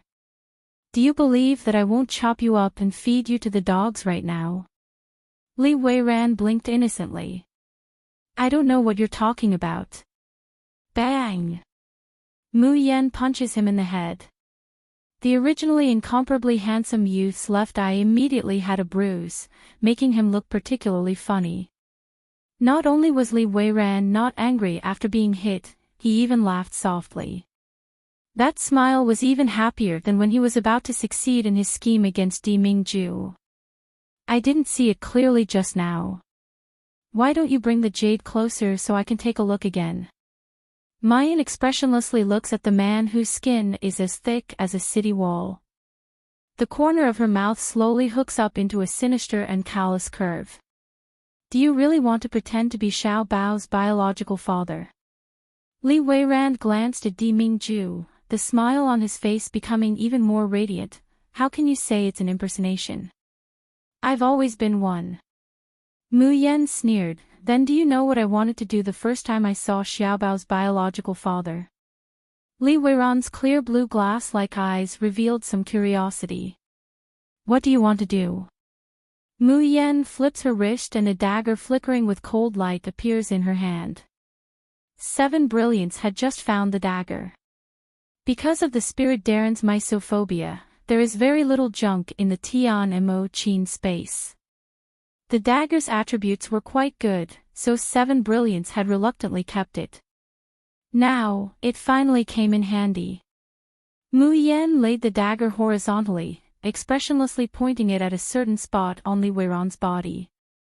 Slowly, she said, of course, castrate him. The atmosphere in the room instantly became eerily silent. Mu Yan doesn't notice that Di Mingju, who is behind her, is quivering all over. His gaze then landed on her, his gaze gentle and helpless. Li Weiran, on the other hand, couldn't help but laugh out loud. June Mayan, why are you so interesting? I've never seen a girl like you in my life. The young man lying on the ice-cold iron bed was clearly in a sorry state, extremely weak, and his body was completely confined. But the smile on his face is bright and dazzling. A pair of ice-blue eyes quietly stare at Mayan, as if he's staring at the whole world. June Mayan, I'll give you a piece of advice. Marrying Di Mingju and becoming the holy empress of the polar domain will only smooth out your edges and corners, and ruin your life. You will regret it in the future. Di Mingju's gaze darkens, and he's about to act. But Mu Yan is already one step ahead of him, once again punching out. This punch is condensed with spiritual power. Apart from smashing Li Weiran's right eye black, his whole body is also knocked unconscious.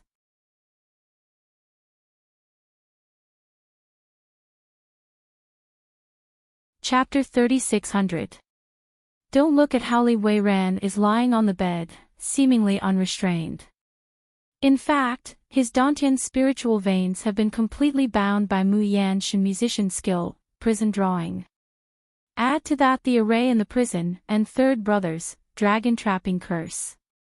Li Weiran's current strength is lower than a mortal's. Therefore, Mu Yan only used a little bit of strength to knock him out. The two of them leave the underground prison. Along the way, Di Mingju is in a trance, his gaze sweeping over the jade in Mu Yan's hand several times. Mu Yan thinks that he's still brooding over not killing Li Weiran. So she grabs his hand and puts the jade in his palm. This jade was left to me by my biological father, Jun Shiyuan. But that year, I met that cave, and I lost this jade. As soon as the jade is in his hand, Di Mingju's body can't help but tremble slightly. Too familiar. He had worn this piece of jade close to his body for 5 or 6 years. He doesn't know where this jade came from. But when he woke up one day, the jade appeared by his side. The magic core jade seed will show its true nature in the hands of other people, but in other people's hands, it's just the most ordinary and unremarkable jade. As the emperor of the polar domain, Di Mingju has seen all kinds of treasures. Such an ordinary jade, logically speaking, should be thrown away without hesitation. But somehow, Di Mingju feels that this jade has an inseparable relationship with him. He kept this jade by his side, wearing it close to him for 5 or 6 years. Only now does he know that this jade was left behind by Mu Yan. That year in the nameless cave in the Yanwu continent, he and Mu Yan had skin to skin, and also Xiao Bao. There has never been another man, no biological father of Xiao Bao, whom Mu Yan deeply loved. From the beginning to the end, it's always him. Mu Yan belongs to him alone, from the beginning to the end, only him alone. Di Mingju realizes this in hindsight. His heart is surging like a stormy sea. Ecstasy, happiness, and guilt fill his mind. Di Mingju. A clear and sweet voice with doubt and worry rings in his ears. Di Mingju suddenly reaches out and tightly hugs the girl in front of him. Yan Yan, I'm sorry. The man's hoarse voice carried a lot of affection, a lot of guilt and regret. I'm sorry, I forgot everything that happened. I'm sorry for letting you suffer so much alone all these years. I'm sorry. As your husband and Xiaobao's father, I couldn't shelter you from the wind and rain. Mu Yan stares blankly for a moment, then she inwardly curses, oh no. Di Mingju wouldn't really be angry, right? Otherwise, why would he say such nonsense to apologize to her? Di Mingju, listen to me, I really don't like Xiao Bao's biological father. No, not to mention liking him, I hate him more than enough. Back then, I was still a minor, yet he dared to lay his hands on a minor. If he wasn't a beast, then what was he? Do you think I would fall in love with a beast? Di Mingju, his Adam's apple bobbed up and down as he let go of the person in his arms. He said with difficulty, "Actually, you don't have to hate him. Maybe he just couldn't control himself and liked you too much." Mayan looks at him suspiciously.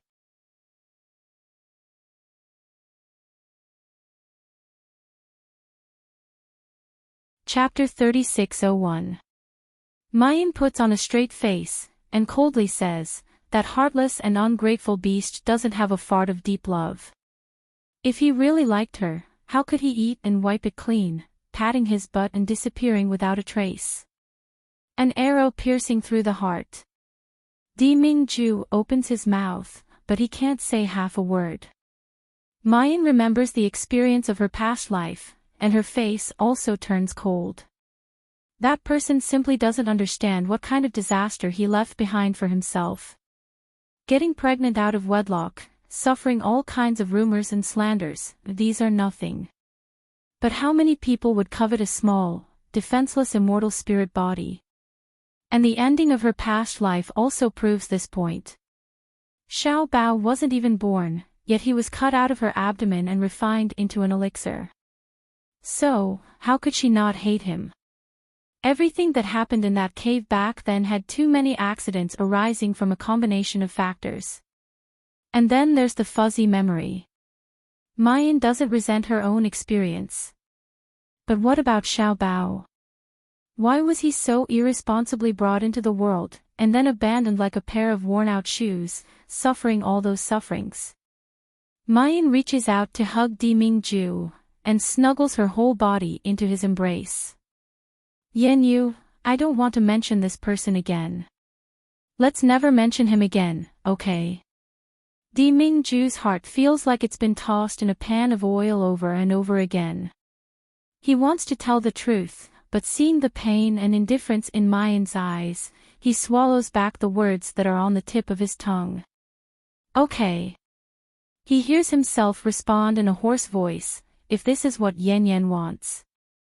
"Jun Shang, so you're here." Elder Chang, who had just turned around, sees the two embracing in the courtyard. He immediately runs over happily, not even bothering to spoil the scene and disturb the lovey-dovey couple. "Jun Shang, this subordinate has something to report to you."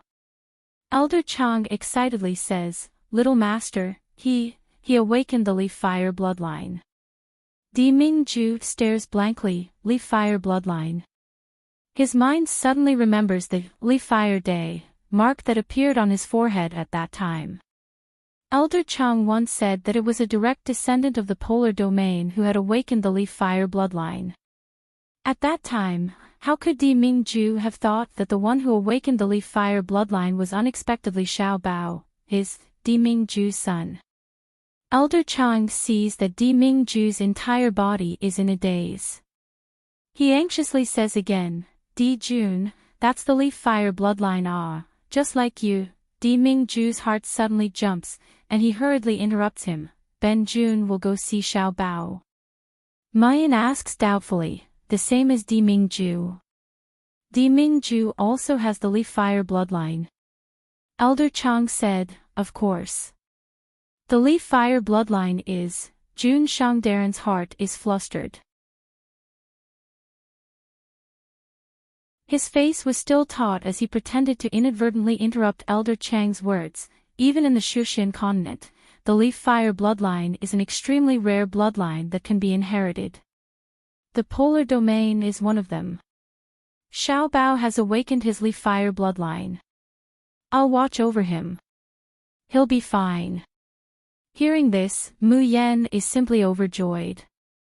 As for whether it could protect the awakening of the Leaf Fire bloodline from different bloodlines, Mu Yan subconsciously ignores it. After all, the ancient book was vague and it was quite old. It's normal for the description to be incomplete. Since Deming-ju said that he can protect Xiao Bao, then he can certainly protect him. Elder Chang, on the other hand, is completely stupefied. What's going on? What does he mean by the Leaf Fire bloodline is an extremely rare bloodline that can be inherited even in the Shushan continent? What does he mean by the polar domain is one of them?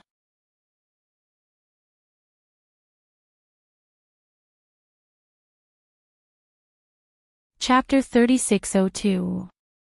The Leaf Fire bloodline was clearly the sole inheritance of the Mo clan's direct line of descent. There was no other, all right. However, just as Elder Chong was about to speak, he received a warning look from the Emperor and immediately shut his mouth obediently. He couldn't help but mutter in his mind, what's going on with Jun Shang? After going to the Yanwu continent, has his brain been beaten to a pulp? Di Mingju, accompany Xiao Bao, I'm going to refine some elixirs for you and Star Wolf to heal. Mu Yan touched Xiao Bao's face and saw that his brows were tightly knitted. His little face revealed a pained expression, and his eyes were filled with heartache and worry. But she can't help with the Leaf Fire bloodline's awakening. Rather than staying here, it's better to ask third brother for advice on how to completely remove the remaining curse from Di Mingju's body. Moreover, Xiao Bao was still thinking about his father before he fell asleep. If he could open his eyes and see Di Mingju by his side, he would definitely be happy. Di Mingmo nodded and sat on the edge of the bed.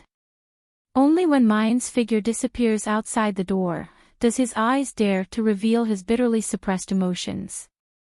She held the boy's small, warm hand in her palm. For a moment, Di Mingju's mood is in turmoil. The voice that comes out of his mouth is almost hoarse and broken. Xiao Bao, Daddy has come to see you. I'm sorry. It was Daddy's fault. I didn't take good care of you and Mommy. His child, the future successor of the polar domain. He was supposed to be high and mighty, living a luxurious life and enjoying limitless glory. But because of his forgetfulness and stupidity, he actually wandered about in this desolate world for so many years. Because he didn't have a father, he was mocked and looked down upon. And all of this is what he owes Xiao Bao, what he owes Mayan. As if she had heard his call, Xiao Bao's long eyelashes fluttered, and she opened her eyes. Seeing Di Mingju sitting on the edge of the bed and holding his hand, Xiao Bao looks absent-minded. He softly calls out, Daddy. Di Mingju's throat is choked with emotion, almost unable to control his emotions. Father is here. Xiao Bao blinked, and his eyes gradually became clear. He realized that he wasn't dreaming. He was really seeing his father. In an instant, an inexplicable sense of grievance and sadness welled up in his heart. Her long eyelashes fluttered like butterfly wings, and bean-sized crystal tears rolled down from under her butterfly wings. Xiao Bao choked and said, Daddy, I thought you didn't want Xiao Bao anymore. For a moment, Di Mingju feels so distressed that he almost can't breathe. He clumsily stretched out his hand and gently wiped away the tears on his little face.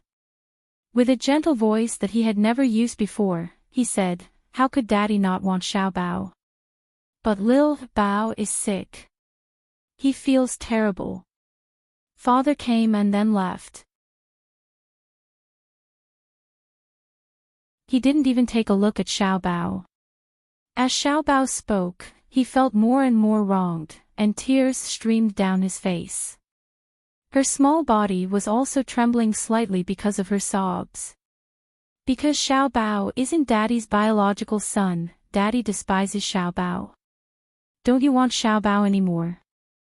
No. You are my son. You are my, Di Mingju's only flesh and blood. Di Mingju cries out in his heart, but all the words are stuck in his throat. He felt his eyes getting a little wet. He had to suppress his surging emotions with great difficulty. He reaches out and picks up the boy on the bed, letting him lie in his arms.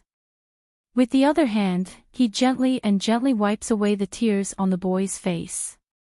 In a hoarse voice, he said, In Daddy's heart, you will always be my most important child, Daddy's most precious flesh and blood. Daddy can abandon everything in the world, but I will never abandon Xiao Bao and Yangqin.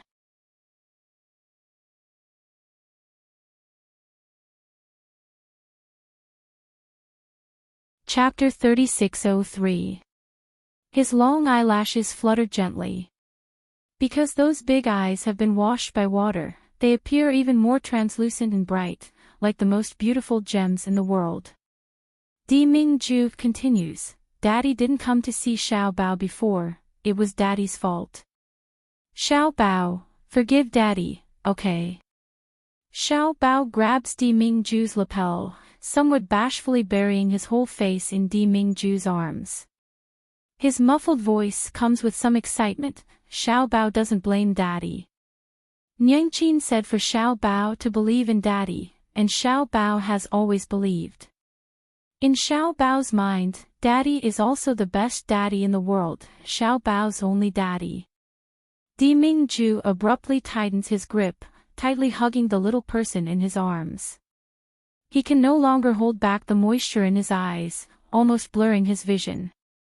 Xiao Bao, Daddy will give the best of everything in the world to you and your Nyingqin. I hope you can forgive me for the mistakes I've made. After speaking for a while, Xiao Bao feels weak all over. He softly calls out, Daddy, grabs Deming-ju's lapel, closes his eyes, and falls back into a deep sleep. The strange thing is that this time, he doesn't feel the same pain as before. Even in his sleep, he feels as if he's being roasted over a fire. This time, the temperature around him is still warm, but not scalding. It's like all the pain, the heat, and the torment are blocked outside by a powerful umbrella. Xiao Bao knows that this is his daddy. So powerful, so perfect, so supreme. But he always gently shelters him and his Nyingqin from the wind and rain. He also says that he is his most important child, just like his own flesh and blood. His daddy is the best daddy in the world. In his sleep, the boy's mouth gently curls up, the wrinkles on his brows unfold, clearly having a sweet dream. The tall and handsome man's movements are clumsy but careful as he holds the boy, like he's holding a treasure that has been lost and regained. Elder Chang, who has just entered the door, sees such a scene, and his whole person stares blankly. This is really too much like a real father and son. In fact, Deming-ju and Xiao Bao have always been very much like biological father and son. Deming-ju, who has always been cold and aloof, speaks bluntly to both women and children. In other words, due to his experiences since young, their emperor had always been unapproachable. However, it was one thing for such an emperor to show gentleness to Miss June. Even the children that Miss June had with another man were shown to be extremely patient and doted on. In fact, he didn't even hesitate to designate him as the successor of the polar domain. Back then, Elder Chang had found it unbelievable. He could only attribute it to the indescribable fate between people. But now that he thought about it, perhaps it wasn't fate at first sight. Instead, it was the fetters of blood. Could there really be such a miraculous coincidence? Elder Chang swallowed his saliva and asked in a low voice, My lord, why did you lie to Miss June? The leaf fire bloodline is, Deming-ju glances at him, and fishes out the paper that Pejun left behind from his bosom, handing it to him. Elder Chang took a look at it, and his eyes widened. He was so shocked that he almost jumped up from the ground. My lord, this, is what Pejun said true? Deming-ju makes a shushing gesture, coldly shooting him a look.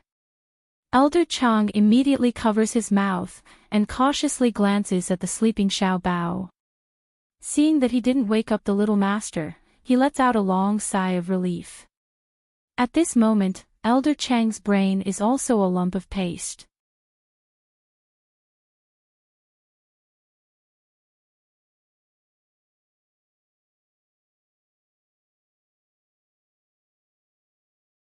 He lowers his head to look at Xiao Bao. Once Xiao Bao has endured the awakening of his leaf fire bloodline, Ben Jun will go to the Yanwu continent to investigate.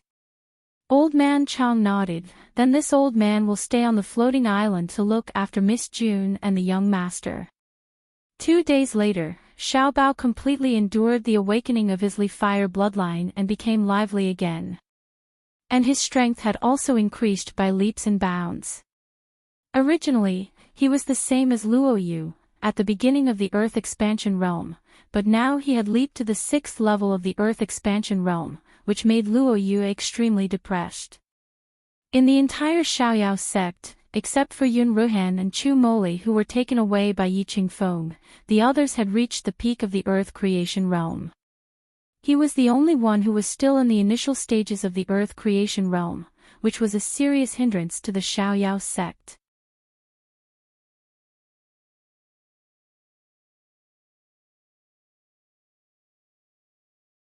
Chapter 3605. That's why Luo Yu had been practicing hard these days, completely unlike before when he would always find a chance to slack off. But he didn't expect that he wouldn't be able to advance a level even after practicing day and night. After sleeping for 3 days, Xiaobao directly jumped to the 6th level of the Earth Opening Realm, making him the bottom of the Xiaoyao sect. He couldn't even compare to his little martial nephew who was 6 or 7 years old. Seeing Luo Yu hiding in the corner and planting mushrooms, everyone couldn't help but laugh. Xiaobao walked up like a little adult and touched Luo Yu's head, comforting her coldly. "Seventh martial uncle, don't be sad. You're already very powerful." Oh, Luo Yu looked at Xiaobao with tears in her eyes. Sure enough, his precious martial nephew was the most obedient and considerate. Unlike the others who only knew how to gloat from the sidelines. Who knew that Xiaobao's next words would be, "Worst comes to worst, after Nyangqin and the other martial uncles ascend to the Xuxian continent, we'll come back to visit 7th martial uncle." Ow ow ow. Luo Yu angrily grabbed Xiaobao into her arms and pinched his tender little face with all her might. "Xiaobao, you've changed. You've been infected by your mother and have become so black-bellied. You're not cute at all." Xiaobao escaped from Luo Yu's grasp and threw himself into Mu Yan's arms, making a face at Luo Yu. Then he raised his small, tender thumb and slowly turned it back, making a "you're too weak" gesture. This was given to him by the Felling Evil sect. Luo Yu had no love in life. Everyone burst into laughter. Mu Yan touched Xiaobao's head, her eyes full of gratification. She thought of Xiaobao who had just come out of the mountains. He was still so cold and distant, completely unlike a child of his age. But now that Xiaobao was growing up, because he was surrounded by love and warmth, plus Di Mingju made up for his father's shortcomings, he was slowly showing his childish side. Mu Yan's heart was full of gratification and pity.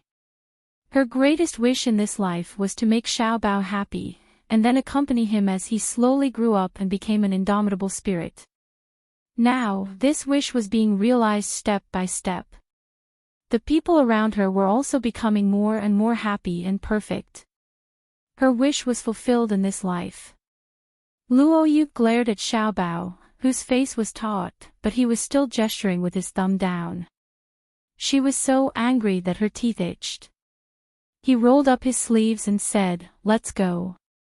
If you have the ability, let's fight on the training field. See if I don't beat you until you kneel down and beg martial uncle for mercy." Xiaobao's face was expressionless as he said in his childish voice, "We can compete, but 7th martial uncle can't cry when you lose." "Why would I cry?" Luo Yu was so angry that she turned into a pufferfish. He gritted his teeth and said, "Humph, let's see who will cry first."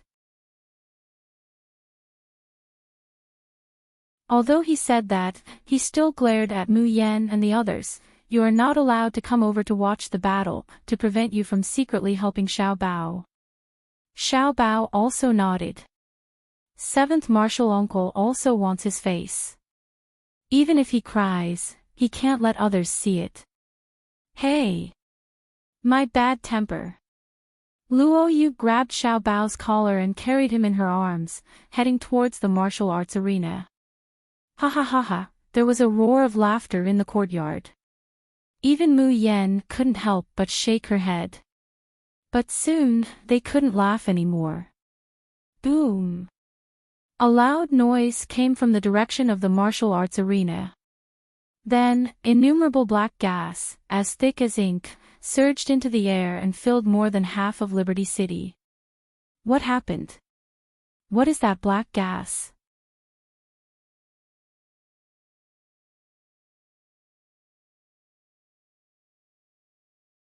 Chapter 3606. Mu Yan's expression changed. Without thinking, he flew towards the martial arts practice field. Others might not know what the black energy was. But she knew. That was Li Weiran. How could this be? Li Weiran should have been trapped and his ability to act was completely restricted. And the outermost restriction was personally reinforced by Di Mingju. Mu Yan didn't kill him mainly because the jade appeared in Liberty City for no reason and was picked up by the Golden Crow fire essence. And this period of time was also when Li Weiran entered and left Liberty City. That person back then might not be Li Weiran. But what followed would be related to Li Weiran. Mu Yan wanted to get information about the true owner of the jade from him, so that Xiao Bao could successfully survive the next 2 Li Fire bloodline awakenings. But Li Weiran was seriously injured this time. Apart from waking up once and being knocked unconscious by Mu Yan, he didn't wake up again. Plus, Di Mingju could protect Xiao Bao through the Li Fire bloodline awakening. So Mu Yan forgot about Li Weiran for a while. Who knew that this pervert still had the ability to cause trouble? Mu Yan was someone who could reach the top of the fortune list. Although his speed wasn't as fast as Ling Yusheng, he was still very fast. In the blink of an eye, he had already arrived at the martial arts practice field. At this time, the martial arts practice field, which was originally paved with bluestone and set up with formations, was already broken beyond recognition. Luo Yu was clutching her chest, standing up from the ground with a pale face. Not far away, Elder Chang was also in a sorry state. Blood flowed from the corner of his mouth, his eyes full of anxiety. Seeing Mu Yan coming over, Luo Yu showed a guilty expression and said hoarsely, "I'm sorry, 6th senior sister. It's all because I was stubborn and insisted on competing with Xiao Bao. That's why Mu Yan's face darkened as she said coldly, "Is it Li Weiran?" Luo Yu nodded, cough, he took Xiao Bao and flew up the Heaven's End cliff. 6th senior sister, they must not have gone far. Let's go after them immediately. Maybe we can catch up. Mu Yan took out an elixir and stuffed it into Luo Yu's mouth. Her voice softened, but there was an undeniable determination. "This isn't your fault. I was careless. I didn't expect Li Weiran to be able to escape from the penalty prison. Since he wants to capture Xiao Bao, even without the competition between you and Xiao Bao, he would still be able to find an opportunity to hide in the shadows. You're injured, so it's better for you to recuperate here. Don't worry, I'll definitely bring Xiao Bao back." Luo Yu's nose twitched. She wanted to say something, but she nodded in the end. Elder Chang could not wait to catch up. "Miss June, let this old man go with you. If that bastardly Weiran dares to harm little master, I will definitely tear him to pieces."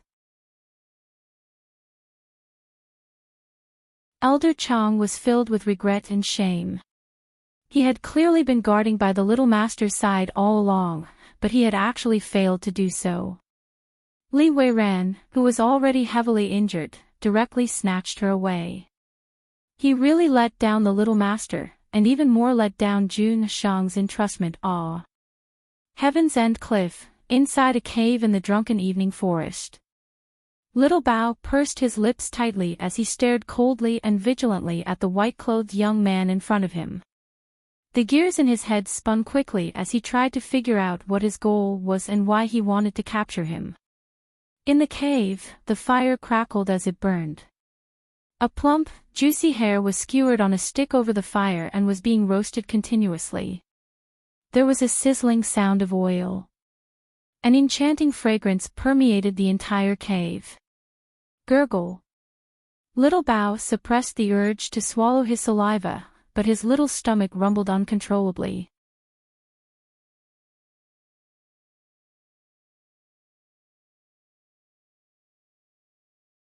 Chapter 3607.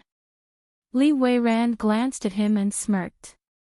He tore off a rabbit leg and wrapped it in a large leaf before handing it to him. Xiao Bao couldn't help but swallow his saliva. However, he said stubbornly, "Why did you capture me? Why did you injure 7th Marshal Uncle and Grandpa Chang?" Li Weiran said nonchalantly, "I captured them if I wanted to and injured them if I wanted to. Do I need someone's approval?" Xiao Bao gritted his teeth and spat out 2 words, "Bastard." Li Weiran looked at his angry expression and couldn't help but laugh. "So do you want to eat the meat roasted by the bastard?" Xiao Bao struggled internally for a moment, but he still took a bite with a cold expression. Delicious. It was comparable to 5th Marshal Uncle's cooking. No wonder Huang Huang couldn't forget it. However, Daddy's cooking was still better. Humph. After finishing the delicious, fat, and tender rabbit leg, Xiao Bao's stomach bulged and he couldn't help but burp. Then, he couldn't help but glance at Li Weiran. The hand that had been corroded in order to save him had already recovered to its original state. Was it Nyang Qin who helped him heal? Grandpa Chang told him that this person was a bastard who wanted to kill Daddy and hurt Mother. But why did this bastard have to save him time and time again?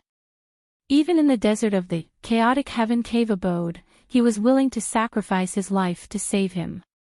If that stinky toad's teeth were any closer, his hand wouldn't just be corroded, it would be bitten off. Xiao Bao's beautiful eyebrows furrowed like a little adult.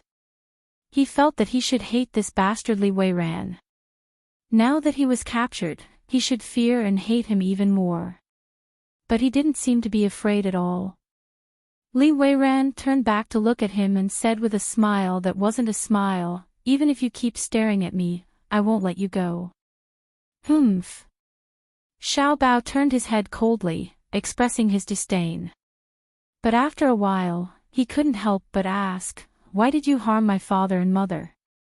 Li Weiran used a branch to poke at the haystack, replying as if he was bored to death, "Children won't understand adult matters." Xiao Bao was so angry that she didn't want to talk to him again. Then, he heard Li Weiran's low and somewhat hazy voice.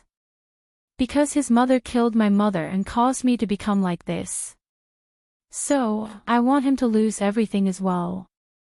I want him to taste every bit of pain that I went through."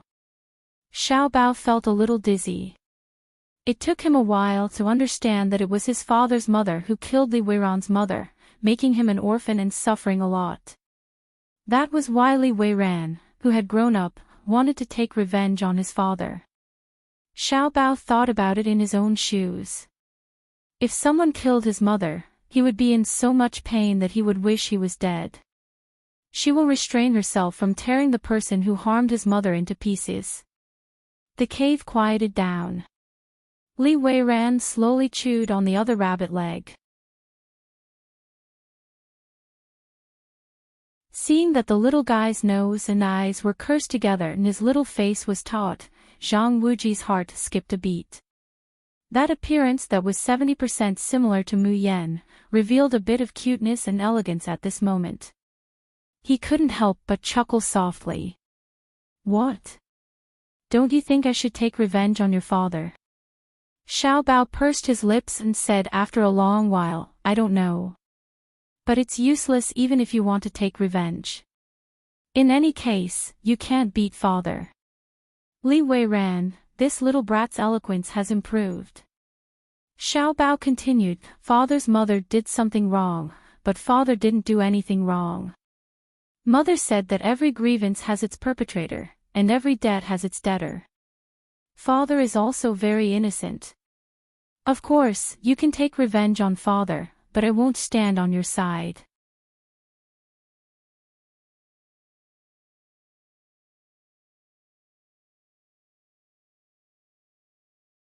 Chapter 3608. Li Weiran almost burst out laughing. "Little fellow, do I need you to stand by my side? Xiao Bao snorted and didn't say anything. Li Weiran lowered his eyelids slightly and said nonchalantly, I really can't beat your father, so I can only use you as a bargaining chip. Little fellow, if I use your life to threaten your father to hand over his own, do you think he will agree? Xiao Bao glared at him fiercely. Shameless bastard. Li Weiran smiled and didn't bother with him anymore. He got up and found a corner to lie down and close his eyes. The cave became extremely quiet. Only the crackling sound of the burning fire could be heard. Xiao Bao looked at the sleeping Li Weiran warily for a long time before he tiptoed over. Under the light of the fire, the youth's face was as pale as snow. Even his lips were colorless. He was clearly an adult, but he was lying on his side and curled up. His frail body trembled slightly. Blood had seeped through his clothes. On his spotless white robe, there were startling red marks painted on it. Xiao Bao's divine sense had already grabbed the Bixia sword in the air. But now, he hesitated and didn't pull it out. Li Weiran, this big bad guy, shameless bastard. Why did he look so pitiful now? At this moment, Li Weiran's chapped lips opened and closed slightly, letting out a muffled sound. Xiao Bao couldn't hear it clearly and couldn't help but move closer. Then, he heard a clear, yet sorrowful voice that belonged to a youth. Mother. I already have the ability to protect you. Why do you still want to abandon me? Let's not look for Di Beixian, okay? Isn't it enough for us to depend on each other? Mother, I found the dark cloud spirit flower, we can both cultivate. I don't need to rely on others to protect you. Why won't you turn around to look at me? You hate my eyes, so I'll dig them out, okay? Mother, can you turn around and look at me? Xiao Bao didn't really understand what Li Weiran was saying. But listening to this hoarse, broken, and almost desperate pleading voice, he felt a little sour in his heart. Li Weiran seemed really pitiful. His mother didn't like him. He didn't have a father to love him. For so many years, there was only one person. In comparison, Xiao Bao was much happier. His mother had always doted on him, and now Xiao Bao had a father. A family of 3 could be together forever. Xiao Bao sighed softly. She looked at Li Weiran with pity in her big eyes. He took out a porcelain bottle and placed it beside Li Weiran. Then, he quietly turned around and left. He wanted to help his father get rid of the potential danger. But seeing how pitiful he was, she decided to let it go. Moreover, he had saved her before. The small figure disappeared into the cave. Li Weiran, who should have been sleeping soundly, slowly opened his eyes. He curled his lips slightly, picked up the porcelain bottle beside him, opened it, and sniffed it. Then, he couldn't help but laugh softly.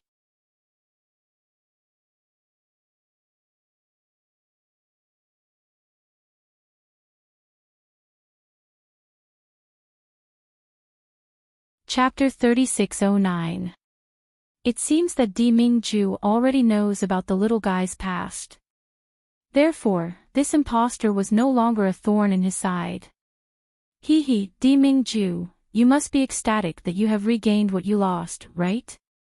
It doesn't matter, you can be a little happier, a little happier. Because only when you are truly filled with hope. When you fall from a high place, you will fall even more miserably. The pain will be even more heartbreaking. Watching your beloved flesh and blood die in front of you, without a corpse left. This kind of feeling of losing something that you have gained and then being consigned to eternal damnation, you must savor it. Suddenly, a pair of childish, clear, ice-blue eyes flash in Li Weiran's mind. The hand holding the porcelain bottle tightens. He murmurs, "Little guy, don't blame me. You can only blame yourself for being Di Mingju's son." His voice is calm and gentle, like a whisper. The expression on his face is as warm as usual, indifferent. But the hand holding the bottle, the veins on the back of his hand bulge, as if he wants to crush something. And this scene, even he himself did not notice. Nyangqin. Seeing Mayan hurriedly searching for her in the drunken evening forest. Xiao Bao screams and throws himself into her arms. Mayan hugs him tightly, inspecting him from head to toe to make sure that he is not injured. Only then does she let out a sigh of relief. Xiao Bao, what is going on? Where is Li Weiran? Xiao Bao recounts how he was caught by Li Weiran, how he was injured and fell unconscious, and how he ran out. Mayan's face is full of suspicion. Would Li Weiran be so careless? Impossible. That perverted caution, craftiness, and unfathomable treachery is something that Mayan has seen on the way from the gravel hill. She does not believe that the person that Li Weiran caught with great difficulty would let Xiao Bao escape just because he was injured and fell unconscious. Xiao Bao brings Mayan to the cave. What makes Mayan speechless is that she actually found the unconscious Li Weiran in the cave. She is not as polite as Xiao Bao. She directly kicks Li Weiran's abdomen, waking him up. Speak, what do you want? Looking at the sleepy youth looking at her with an innocent face, Mayan really wants to grab a stone and smash his face. Li Weiran's body was extremely weak. He leaned against the wall of the cave and said weakly, "It wasn't easy for me to escape, but I still feel angry. It didn't make sense for me to be locked up in a dark dungeon for a few days and nights, without even a single person to send me food. Therefore, when I saw the little fellow, I became bold and took him away to make you worry." Mu Yen sneers thrice.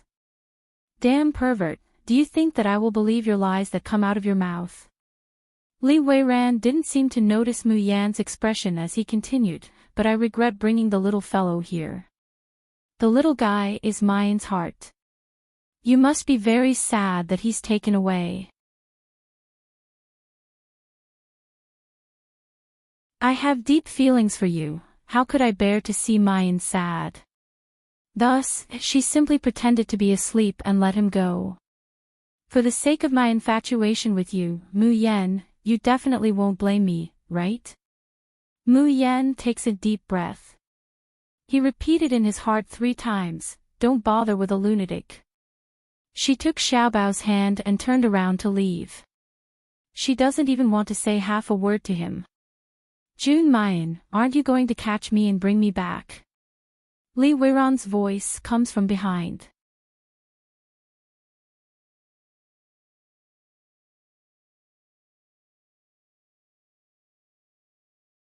Chapter 36:10. Mu Yen turns her head and sneers at him, "Catch you? I don't think so highly of myself. You can come and go as you please in this heavily sealed prison. What would I catch you for, to let you kidnap my son again?" Li Weiran can't help but laugh. This laugh pulls at his wounds, causing him to cough uncontrollably. "Jun Mu Yen, how can you be so interesting? I've never liked a woman as much as I like you in my life." Mu Yen looks at him coldly, not saying a word. Until Li Weiran withdraws his smile. She says faintly, "Li Weiran, do you really like me? Do you really have feelings for me between a man and a woman?" Li Weiran stares blankly, his brows subconsciously wrinkling. Mu Yen slowly says, "When I gave you the dark cloud spirit flower, I discovered that Li Weiran, you're a person who lacks emotions. You don't understand love, and you don't know how to love someone. The 7 emotions and 6 desires are just symbols in your eyes, and they can't reach your heart." Li Weiran looks at her coldly, his eyes without a trace of warmth. "Shut up."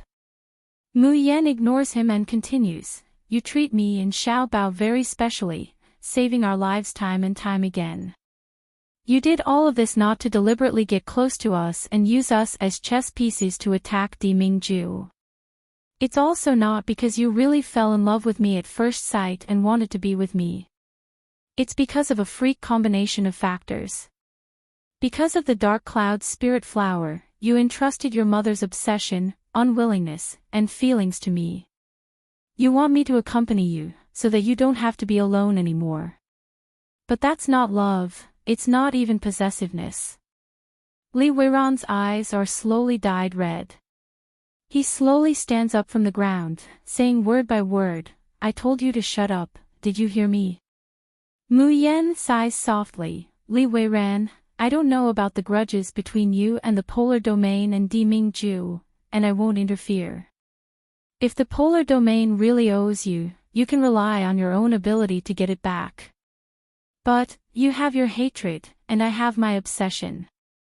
As long as I'm still alive, I will never allow you to hurt my man and child. That's all I have to say. Take care of yourself. Li Weiran gritted his teeth and looked at Mu Yan, who was about to leave. He said hoarsely, Jun Mu Yan, if you don't kill me today, you will regret it one day. Mu Yan smiled but didn't respond. She pulled Xiaobao and left the cave without hesitation. There was a clear and melodious voice in the distance. No matter what, thank you for saving Xiaobao so many times. Besides, Xiaobao likes you so much. Why would I kill you and make him sad? Mother, I didn't. Okay, no problem. Bang! Li Weiran fell on his butt on the wet and cold ground. His lips were pale and his eyes were flickering. In the end, he closed his eyes and let out a desolate and hopeless laugh like a trapped beast. It had been 3 days since he returned from the drunken evening forest. Everything returned to normal. However, Little Treasure felt that there was something wrong with his body. In the dead of night, he woke up in the space. He sat up abruptly and covered his nose. 2 streams of blood flowed down from the tip of his nose. Drip. A drop fell on the fat rabbit's body, causing it to open its mung bean eyes in a daze. Its short tail was also swaying left and right. However, when it saw Little Bao's appearance clearly, its entire body suddenly shuddered, and it let out a sharp cry of rage and terror.